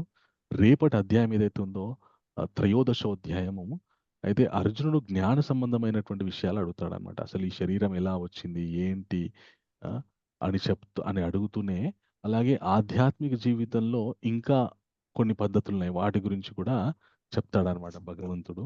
ఆత్మ గురించినటువంటి విశేషం కూడా చెప్తాడనమాట రేపటి అధ్యాయంలో. మళ్ళీ రేపు త్రయోదశ అధ్యాయాన్ని చర్చించుకోవడానికి మనం కలుసుకుందాం. సో ఈ అధ్యాయంలో ముఖ్యంగా భగవంతుడు చెప్పినటువంటి విషయాలు ఏంటి అంటే, అసలు భగవంతుడు ఏ విధంగా ఉంటారు, నిరాకారుడా సాకారుడా అనేటువంటి స్ట్రేట్ ఫార్వర్డ్ ప్రశ్న. ఆయన నిరాకారుడు తన శక్తి ద్వారా, సాకారుడు ఎప్పుడు ఆయన యొక్క సాకార రూపంతో నిరాకార తత్వంగా ఆయన ఈ సృష్టిలో వ్యాపించి ఉంటారు. సో ఆయన్ని మనస్సులో నిలుపుకొని భక్తి చేయడము ఆయనకి ఇష్టము. అలాగే నిరాకారమైనటువంటి భావన ఏదైతుందో అది తప్పు కాదు, అది రాంగ్ కాదు, కానీ కష్టంతో కూడుకున్నటువంటి పని. అందు గురించని భగవంతుడు దాన్ని ఎక్కువగా ప్రతిపాదించలేదు. తనకి భక్తి చేయడం అనేటువంటి పద్ధతి ఏదైతుందో సాకార రూపానికి, దానికి ఆయన ప్రతిపాదించాడనమాట. సో భగవద్గీతలో భగవంతుని మీద భక్తి గురించి విశేషంగా చెప్పినటువంటి అధ్యాయం ఇదనమాట. భగవద్గీతలో చాలా మంది సంపూర్ణంగా భగవద్గీత చదవకపోవడం వల్ల ఏం జరుగుతుంది అంటే, అవగాహన చేసుకోకపోవడం వల్ల భగవంతుడు కేవలం నిరాకారుడు అనేటటువంటి భావనకే వచ్చేస్తారనమాట. కాకపోతే మనము భగవద్గీత మొత్తం చదివి అర్థం చేసుకోవడానికి ప్రయత్నం చేయాలి. అప్పుడు భగవంతుడు నిరాకారుడా సాకారుడా అనేటటువంటి విషయాన్ని మనకి అర్థమవుతుంది అనమాట. అలాగా తెలుసుకున్న తర్వాత మరి భగవంతుని ఆయన్ని సాకారుడని తెలుసుకున్న తర్వాత ఆయనతో సంబంధం ఏ విధంగా పెట్టుకోవాలి, భక్తి అనే సాధనం ద్వారా ఆయనతో సంబంధం పెట్టుకోవాలి. ఆ భక్తి అనే సాధనం ఎలా చేయాలి, అభ్యాసన చేయాలి. అభ్యాసన కుదరకపోతే భగవంతునికి ఏదైనా సేవ చేయండి. సేవ చేయడం ద్వారా ఆయనకి కనెక్ట్ అవ్వచ్చు. ఓకే, సేవ చేస్తూ తర్వాత ఏ విధమైనటువంటి గుణగణాలతో ఉండాలి, భక్తుడు అనేటువంటి వాడు ఇతరులను ఇబ్బంది పెట్టకూడదు, ఇతరుల వల్ల ఈయన కలత చెందకూడదు, ఎప్పుడు తృప్తిగా శుభాశుభముల యందు కూడా తృప్తిగా సమబుద్ధితో ఉండాలి. ఎవరైనా తిట్టినా పొగిడినా కూడా మౌని అయి ఉండాలి. ఎందుకు అంటే తిట్టినా పొగిడా ఈయనకే లాభం కదా, పొగిడినా ఒక్కోసారి పొగిడితే ఇంకా మన పుణ్యం పోతుంది. ఒకసారి మహాభారతంలో ఏం జరుగుతుంది అంటే సో అభిమన్యుణ్ణి పద్మవ్యూహం వేసి చంపేస్తారు. చంపేసిన తర్వాత అర్జునుడికి విపరీతమైనటువంటి కోపం వచ్చేస్తుంది అనమాట. వచ్చేసి ఆ నలుగురు అన్నదమ్ముల్ని తిట్టేస్తాడనమాట. అసలు మీరు ఇంత గొప్ప వీరులు, నా కొడుకుని కాపాడలేకపోయారు, మీరు అసలుకి మీ వల్ల ఎందుకు కాలేదు, మీరు ఎందుకు ఇది చేస్తున్నారు అసలు అని చెప్పేసి ఆ, అంటాడనమాట. అన్నగారిని దూషిస్తాడనమాట. దూషించిన తర్వాత అప్పుడు వెంటనే రియలైజ్ అవుతాడనమాట. ఏమని అంటే, అయ్యో నేను నాకంటే పెద్దవాడు అన్నయ్యని నేను దూషించిన, కాబట్టి పెద్దవాళ్ళని దూషించిన వాడికి మరణశిక్షయే న్యాయం. ఇప్పుడు నేను చనిపోవాలి, ప్రాయోపవేశం చేయాలి అని అని అనుకుంటాడనమాట. అప్పుడు కృష్ణుడు, ఒరే నువ్వు చనిపోతే ఎట్లా, మొత్తం యుద్ధం అంతా అయిపోతుంది, నువ్వు చనిపోతే ఎట్లా, ఇప్పుడు నువ్వు మీ అన్నని తిట్టినందుకు నువ్వు ఆ, చనిపోవాలి కదా, నువ్వు చనిపోవడమే ఇది కదా, ఆ? చనిపోవడమే శిక్ష అని నువ్వు భావిస్తున్నావు కదా, ఓ పని చేయి, ఆ చనిపోవడం అనే శిక్షకి సమానమైనటువంటి ఇంకో శిక్ష ఉంది, అది వేసుకో, అది వేసుకుంటే నువ్వు ఆ పాపం ఆ శిక్ష అనుభవించినట్టే అని చెప్తాడనమాట. ఆ శిక్ష ఏంటి అంటే, నిన్ను నువ్వు ఒకసారి పొగుడుకో అంటాడనమాట. సర్జున నిన్ను నువ్వు ఒకసారి పొగుడుకో అంటాడనమాట. సో ఎవరిని వాడు పొగుడుకోవడం అనేటువంటిది ఎలాంటిదంటే మరణ శిక్ష లాంటిది అనమాట. ఎవరైనా పొగిడితే కూడా ఓకే ఓకే పర్లేదు, భగవంతుని యొక్క విభూతి, కర్మఫల త్యాగం. అందుకే తిట్టినా పొగిడినా సమబుద్ధితో ఉండడము. ఎవరైతే ఈ భక్తి యోగం, అమృతపదమైనటువంటి ఈ భక్తి యోగాన్ని పాటిస్తారో వాళ్ళ భగవంతునికి అత్యంత దగ్గరవుతున్నారు అని ఈ అధ్యాయంలో భగవంతుడు మనకి చెప్తాడనమాట. ఓకే, సో అది ఈ అధ్యాయం ద్వారా మనం తెలుసుకోవాల్సినటువంటి గొప్ప విశేషము. భువన మాతాజీ, ఈ అధ్యాయానికి సంబంధించినటువంటి క్విజ్ ఉందా? పోల్. हरे कृष्ण प्रभु जी, यस प्रभु जी, हिंदी प्रभु जी। థ్యాంక్ యూ మాతాజీ. Hare Krishna.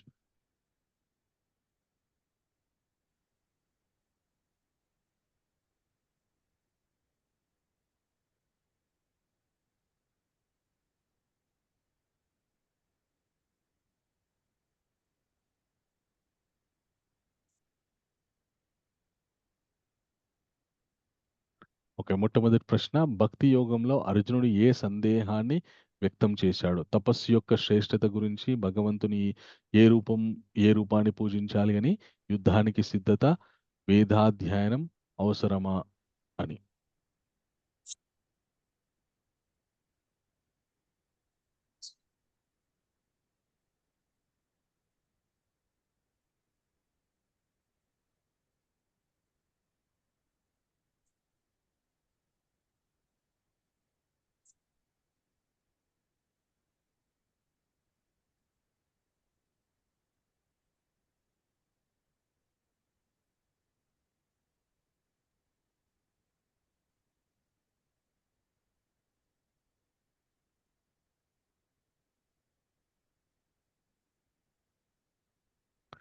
Okay, correct answer భగవంతుని ఏ రూపాన్ని పూజించాలి అని.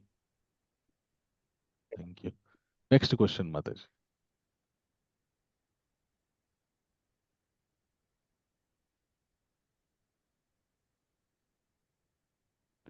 కృష్ణుడు ఎవరి భక్తిని శ్రేష్టమైనది అని పేర్కొన్నాడు? నిర్గుణ భక్తులు, సాకార భక్తులు, తపోనిష్ఠులు, జ్ఞానయోగులు.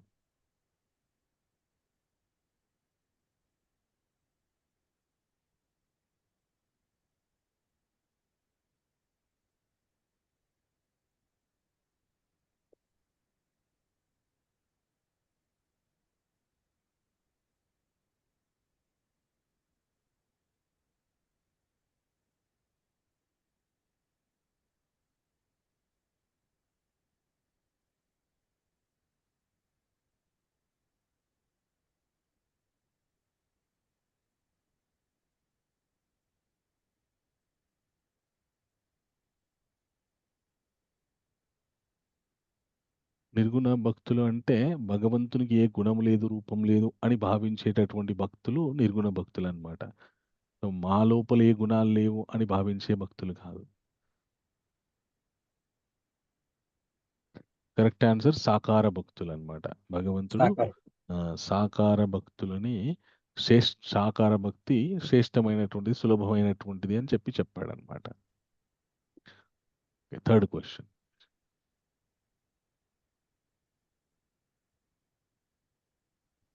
కృష్ణుడు భగవంతుని నిరాకార రూపాన్ని పూజించడం ఎలా ఉంటుంది అని చెప్పారు. తేలికైనది, సాధ్యమైనది, కష్టమైనది, ఆనందకరమైనది.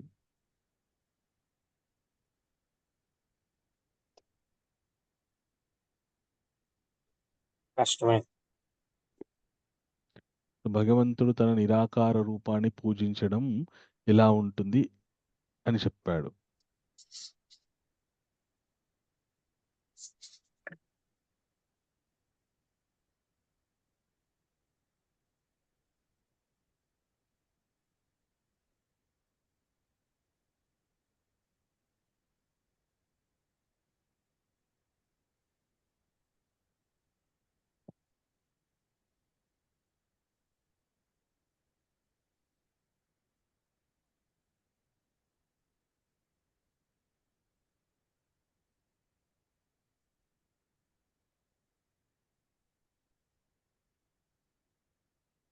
కరెక్ట్ ఆన్సర్ కష్టమైనది. అందుకే క్లేశో అధికతరస్తేషాం, అధికమైనటువంటి క్లేశాలతో కూడుకున్నటువంటిది భగవంతుని యొక్క నిరాకార రూపాన్ని సాధన చేయడం. థ్యాంక్ యూ మాతాజీ. హరే కృష్ణ. చాలా సంతోషం, అందరూ చక్కగా పార్టిసిపేట్ చేశారు. ఎవరికైనా ప్రశ్న ఉందా? ఈ అధ్యాయానికి సంబంధించినటువంటి ప్రశ్న ఉంటే అడగవచ్చు. ఓకే, ప్రసాద్ ప్రభు చెప్పండి, మీ ప్రశ్న ఏంటి? హరే కృష్ణ ప్రభు. హరే కృష్ణ ప్రభు. మీరు రాజు గారి ఎగ్జాంపుల్ ఇచ్చారు కదా ప్రభు. అదే అవును ప్రభు. అంటే నిందను మోస్తే పాత కర్మ తొలగిపోతుంది అని చెప్పి, వెరీ గుడ్. అది శాస్త్ర సమ్మతమేనా ప్రభు? ఎస్ ప్రభు. అంటే నేను ఎందుకు ఇలా అడిగానంటే ప్రభు, నేను ఇంచుమించు అదే పరిస్థితిలో ఉన్నాను ప్రభు. నా మీద చాలా నిందలు మోపుతున్నారు. ఎస్ యాక్చువల్గా నేను అదే అనుకుంటూ ఉంటాను, నా కర్మ తొలగిపోతుందేమో అనుకుంటాను. కానీ ఒక్కొక్కసారి ఆ నిందను మోయడము చాలా కష్టంగా అనిపిస్తుంది ప్రభు. కష్టంగా అనిపిస్తుంది, కానీ మోస్తున్నాను. ఎట్ ద సేమ్ టైం దాని యొక్క రెండో ఎఫెక్ట్ ఏమిటంటే, కొంతమంది నుండి కోఆపరేషన్ ఉండడం లేదు ప్రభు. ఇతను ఇలాంటి వాడా, ఇలాంటి గుణాలు ఉన్నవాడా, అయితే మనం ఎందుకు కోఆపరేట్ చేయాలి, ఇతని నుండి దూరంగా ఉండాలి. ఇప్పుడు రాజుగారే ఉన్నారనుకోండి ప్రభు, ఆ రాజుగారు ఇలా ఏదో ఎవరినో ఒక స్త్రీని కలవడానికి వెళ్తున్నారు అని ప్రజల్లో వచ్చిందనుకోండి, ఆయన రాజుగారు కాబట్టి నాన్ కోఆపరేషన్ ఉండకపోవచ్చు. కానీ మామూలు మనిషిగా నేను నింద మోస్తున్నప్పుడు ఏంటంటే, కొంతమంది ఫ్రెండ్స్ వాళ్ళు కొంచెం నన్ను దూరంగా పెట్టడము, ఆ నింద నిజం అనుకుంటున్నారు వాళ్ళు. నిజం అనుకుని వాళ్ళు నన్ను దూరం పెట్టడము అలా జరుగుతోందన్నమాట. మాట్లాడకపోవడము ఇట్లాంటివి కూడా జరుగుతున్నాయి. అంటే సైడ్ ఎఫెక్ట్స్ ప్రభు ఇవన్నీను. కాకపోతే ఇది ఓకే, నేను అనుభవిస్తున్నాను. ఓకే, ఓకే, ఇది నాతో నేను కూడా అలాగే అనుకునేవాడిని. అప్పుడప్పుడు అలా అనుకునేవాడిని అన్నమాట, ఆ కర్మ తొలగిపోతోంది అని. కానీ ఇది శాస్త్ర సమ్మతమేనా లేదా అనేది మీ ద్వారా తెలుసుకుందామని చాలా సంతోషం అనిపించింది. ఈ ఎగ్జాంపుల్ ఇస్తే ఆనందం అనిపించింది. ఎస్ ప్రభు, ఇది శాస్త్ర సంబంధమే. ఓకే. అండ్ ఇంకొక విషయం, దీన్ని ఎవరైతే నిందలేస్తున్నారో ఆ నిందలే నిజం అనుకొని మీకు కొందరు దూరం అయిపోతున్నారని చెప్పారు. సో దానివల్ల ఏం జరుగుతుందంటే, మీ ద్వారా ఏదో ఒక లాభాన్ని పొందాలనుకొని మీ చుట్టూ చేరిన వాళ్ళ యొక్క ఫిల్టర్ అయిపోతుంది. మిమ్మల్ని మీ ద్వారా ఏమీ ఆశించకుండా మీ యొక్క గుణాన్ని, మీ యొక్క స్వభావాన్ని గౌరవించి, ఇతను ఇలాంటి వాడు కాదు, మా ఊడు మాకు తెలుసు ఎప్పటి నుండో, వేరే వాళ్ళు వాళ్ళకి తెలియక ఇట్లా అంటున్నారు, వీడు మావాడు అని అనుకుని మీతో ఎవరైతే ఉంటారో వాళ్ళు మీ నుండి ఏం ఆశించట్లేదు. కేవలం మీతో మిత్రత్వం, బంధుత్వము ఏదో ఒకటి ఆశిస్తున్నారు. కాబట్టే మీ మీద మీ గురించి ఏ విషయాలు చెప్పినా కూడా పట్టించుకోకుండా మీతో పాటే కొనసాగుతున్నారు. ఎవరైతే మీతో పాటు కొనసాగట్లేదో వాళ్ళు మీ దగ్గరికి ఏదో స్వార్థాన్ని ఆశించి చేరినటువంటి వారు. సో మీ దగ్గరికి ఏదో స్వార్థాన్ని ఆశించి చేరినటువంటి వాళ్ళ వల్ల మీకు ఎప్పుడైనా ఫ్యూచర్‌లో గూడా మీ నుండి ఏమైనా ప్రయోజనం జరుగుతూనే మీతోటి ఉంటారు. లేకపోతే ఈయన వల్ల మనకి పని అవ్వదని చెప్పేసి ఎప్పుడో ఒకప్పుడు పక్కకి తొలగిపోతారనమాట. సో అలాంటి వాళ్ళు ఆల్రెడీ ఫిల్టర్ అయిపోతున్నారు కాబట్టి మీరు పెద్దగా పట్టించుకోవాల్సినటువంటి అవసరం లేదు. కానీ భగవంతునికి విన్నవిస్తూ ఉండండి. స్వామి ఇది కొద్దిగా కష్టమనే అనిపిస్తుంది మనసుకు, కానీ మీ కృప అని చెప్పేసి నేను అనుభవిస్తున్నాను ఇది. సో దయచేసి నాకు శక్తినివ్వండి, ఓర్పునివ్వండి అని కోరుకోండి. అప్పుడు ఏం జరుగుతుందంటే మీ యొక్క మంచి స్వభావం ఎలివేట్ అవుతుందన్నమాట మెల్లమెల్లగా. అరే మనమే ఎవరైతే మిమ్మల్ని నిందించారో మళ్ళీ వాళ్ళే మిమ్మల్ని పొగిడే స్థితికి వెళ్తారనమాట. ప్రారబ్ధం ఎలిమినేట్ అవుతుంది సార్.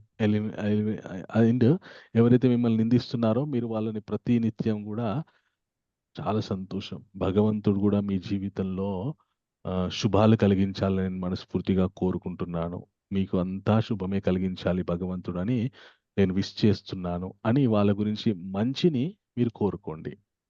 కోరుకోవడం వల్ల ఏమవుతుందంటే కొన్ని రోజులైన తర్వాత వాళ్ళకి అసహ్యం వేసొచ్చి మా బతికేంటి, అతను అంత సాత్వికంగా మన గురించి మంచి కోరుకుంటున్నాడు కదా, మనం ఏంటి అతని మీద దుర్బుద్ధితోటి ఇట్లాంటి విషయాలు మనం చెప్తున్నాము అని వాళ్ళకే పరివర్తన జరుగుతుందన్నమాట. ఇది నేను ప్రాక్టికల్గా అనుభవించాను.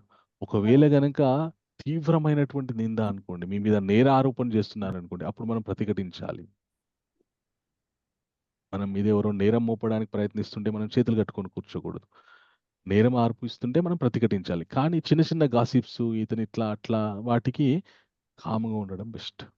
అండ్ ఎవరైతే అంటున్నారో భగవంతుడు వాళ్ళని కూడా జీవితంలో ఉన్నత స్థితికి తీసుకెళ్ళాలి అని పబ్లిక్గా మనం కోరుకోవాలి. అప్పుడు ఏమవుతుందంటే మీకు ఏమైనా బుద్ధి ఉందా అయ్యా, ఆయన ఎంత మంచిగా మీ గురించి మంచిగా మాట్లాడుతున్నారు, మీ గురించి భగవంతుడికి ప్రార్థిస్తున్నాడు కూడా, మీకు సిగ్గు లేకుండా ఆయన తిడుతున్నారా మీరు అని చెప్పేసి వాళ్ళని తిడతారు మిగతా వాళ్ళు. ఓకే ప్రభు. ఎస్ ప్రభు. ఇంకొక చిన్న ఇబ్బంది ఏమొస్తుందంటే ప్రభు, నేను ఒక్కొక్కసారి వాళ్ళని ఏదైనా సహకారం కోరినా కూడా వాళ్ళు సహకరించడం లేదు. ఆ ఇబ్బంది ఉంది ప్రభు. ఈవెన్ టెంపుల్‌లో డివోటీస్ కూడా, తోటి డివోటీస్ కూడా సరిగా మాట్లాడకుండా దూరం పెట్టడము. నేను సాయం చేస్తానంటే కూడా తీసుకోవడానికి రెడీగా లేరు ప్రభు. అట్లా కూడా జరుగుతుంది. ఇట్లాంటి విషయాలు భగవంతుని దగ్గరికి వెళ్ళి భగవంతునికి మనస్ఫూర్తిగా విన్నవించుకోండి. ఇలా జరుగుతుంది స్వామి, నేనేంటో తెలుసు, నా మనస్తత్వం ఏంటో తెలుసు, ఎందుకంటే మీరు నా లోపల పరమాత్మలాగా ఉన్నారు. ఓకే, సో మీకు నేనేంటో తెలుసు కాబట్టి నేను చేయదగినవి, నేను చేయాలనుకున్నవి, నా చేత మీరు చేయించాలనుకున్నవి చేయించుకోండి దయచేసి. ఎందుకంటే మీకు సేవ చేయాలనే ఉద్దేశంతో నేను వచ్చాను, నాకు అవకాశాన్ని ఇవ్వండి అని మీరు మనస్ఫూర్తిగా కోరుకోండి. మీ మీద ఎవరికైతే నమ్మకం ఉందో వాళ్ళు మీతో సాంగత్యంలో ఉండి మీతోటి ఏం కావాలో చేయించుకుంటారు. ఓకే, అలాగే ప్రభు. థ్యాంక్ యూ ప్రభు. వెల్కమ్ ప్రభు. హరే కృష్ణ. సుజాత మాతాజీ, మీకున్న ప్రశ్న ఏంటి? నమస్తే గురూజీ. హరే కృష్ణ మాతాజీ. అదే ఇప్పుడు భగవంతుణ్ణి మనసు నిండా నింపుకుని మరి ధ్యానంతో ఆయన్ని ధ్యానిస్తూ పూజించే వారిని ఆయన ఇష్టపడతారు అని చెప్పారు ఒకటి. ఇంకొకటి ఉపాసన చేయడం, భగవంతుడు ఉపాసన చేయడం అంటే ఈ రెండు నాకు డౌట్ ఏంటంటే, ఉపాసన చేయడం అంటే ఏంటో నాకు కరెక్ట్గా తెలియదు. ఈ వర్డ్ చాలా వింటూ ఉంటాను. అసలు భగవంతుని ఉపాసన చేయడం అంటే ఏంటి ఒకటి చెప్పండి. ఇంకొకటి ఈ మనసు నిండా నింపుకుని ఆయన్ని భక్తితో ధ్యానించడం అనేది ఉంది కదా, అంటే అది ధ్యానమా? దాని గురించి కూడా చెప్పండి కొంచెం క్లియర్గా. Thank you. ఉపాసన అంటే ఏంటి అంటే ప్రయత్నం. ఓకే, ఆ విధంగా భగవంతుని జపం చేయడం అనేటటువంటి ఉపాసన చేస్తున్నారు, ఆ విధమైనటువంటి ప్రయత్నం చేస్తున్నారు. ఓకే, సో ఉపాసనకి పదం ఏంటి అంటే ప్రయత్నం. ఆ విధంగా ప్రయత్నిస్తున్నారు, ఉపాసిస్తున్నారు. ఈ సంస్కృత పదం. ఓకే, దాని మన తెలుగులో కూడా ఆ పదం, గ్రాంధిక తెలుగులో ఆ పదం ఉంది, ఉపాసన అనేటువంటి పదం. అంటే ఏదైనా ఒక విషయాన్ని మనము తీవ్రంగా సాధించడానికి ప్రయత్నం చేసేటటువంటి ప్రయత్నం ఏదైతే ఉందో దాన్ని ఉపాసన అంటారనమాట, ఉపాసించడము అంటారనమాట. ఓకే, అది ఉపాసన అనేటువంటి దానికి అర్థం. ఓకే, ఇంకో ప్రశ్న, మనసు నిండా భగవంతుని నింపుకొని ధ్యానించాలి అని అడిగారా ఏంటి ఇంకో ప్రశ్న? అవును గురూజీ, మనసు నిండా ఆయన నింపుకుని ఆయన్ని ధ్యానించడం అనేది చెప్పారు కదా! అంటే ఒక భక్తి భావనతో ఆయన్ని మనలో నింపుకొని ఆ ధ్యానం చేయడమా? అది కూడా ఉందా? దీంతో పాటు ఎస్ మాతాజీ. పూజతో. సో భగవంతుని మనస్సు నిండా నిలుపుకొని మనం ఆయన నామ జపం ద్వారా భగవంతుని యొక్క రూపం మీద ధ్యానం చేయాలి అన్నమాట. ఓకే. ఓకే. సో మనస్సులో మనము ఇప్పుడు భగవంతుని మీద ధ్యానం చేయాలనుకున్నాం అనుకోండి. ఈ అధ్యాయంలో మనకి సులభమైనటువంటి పద్ధతి భగవంతుడు ఏమిచ్చారో భగవంతుని మనసులో నిలుపుకోవడం. ఎలాగ మనసుని నిలుపుకోవడం? ఆయన స్మరిస్తూ, ఆయన జపం, ఆయన నామాన్ని జపం చేస్తూ, ఈ విధంగా చేస్తూ ఉంటే ఏం జరుగుతుందంటే ఎప్పుడు మనసులో ఆయన యొక్క రూపం మనకి ప్రత్యక్షంగా దర్శనమిస్తూ ఉంటుందన్నమాట. క్షమించండి. దీనికి జపమాల ఏమైనా వాడాలా స్వామి? ఎస్ ప్రభు. జపమాల వాడాలి. జపమాలతో జపం చేస్తే తొందరగా మన కాన్సంట్రేషన్ కుదురుతుంది అన్నమాట. సో జపమాలతోటి ఉదాహరణకి ఇప్పుడు నాకు ఇది ఉంది. ఇది నా జపమాల. ఓకే. దీంట్లో నా యొక్క జపమాల ఉంటుంది ఈ సంచిలో ఇట్లాగా. మరి బాగుంది అజపం అంటే గురూజీ. ఏంటి స్వామి? బాగుంది. ఓకే. తులసి మాల అండి అది? అజపం. ఎస్ తులసిమాల.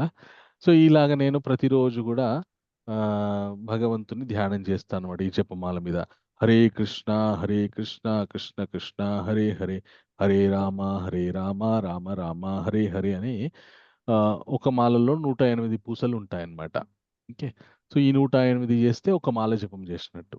ఈ విధంగా భగవంతుని జపం చేయడం ద్వారా భగవంతుని యొక్క రూపాన్ని మనస్సులో చక్కగా మనం నిలుపుకునే అవకాశం ఉంటుందన్నమాట. ఎందుకంటే భగవంతుని యొక్క నామానికి, ఆయన రూపానికి అభిన్నం.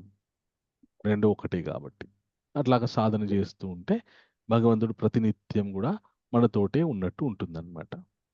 ఓకే. ప్రభుజీ జపము అయితే ఈ చెప్పండి. నామాన్ని ఎవరైనా గురువుగారి దగ్గర తీసుకోవడము అట్లా ఏమైనా ఉంటుందా? లేకపోతే జస్ట్ మనం ఊరికే అలా చేసుకుంటే చాలా?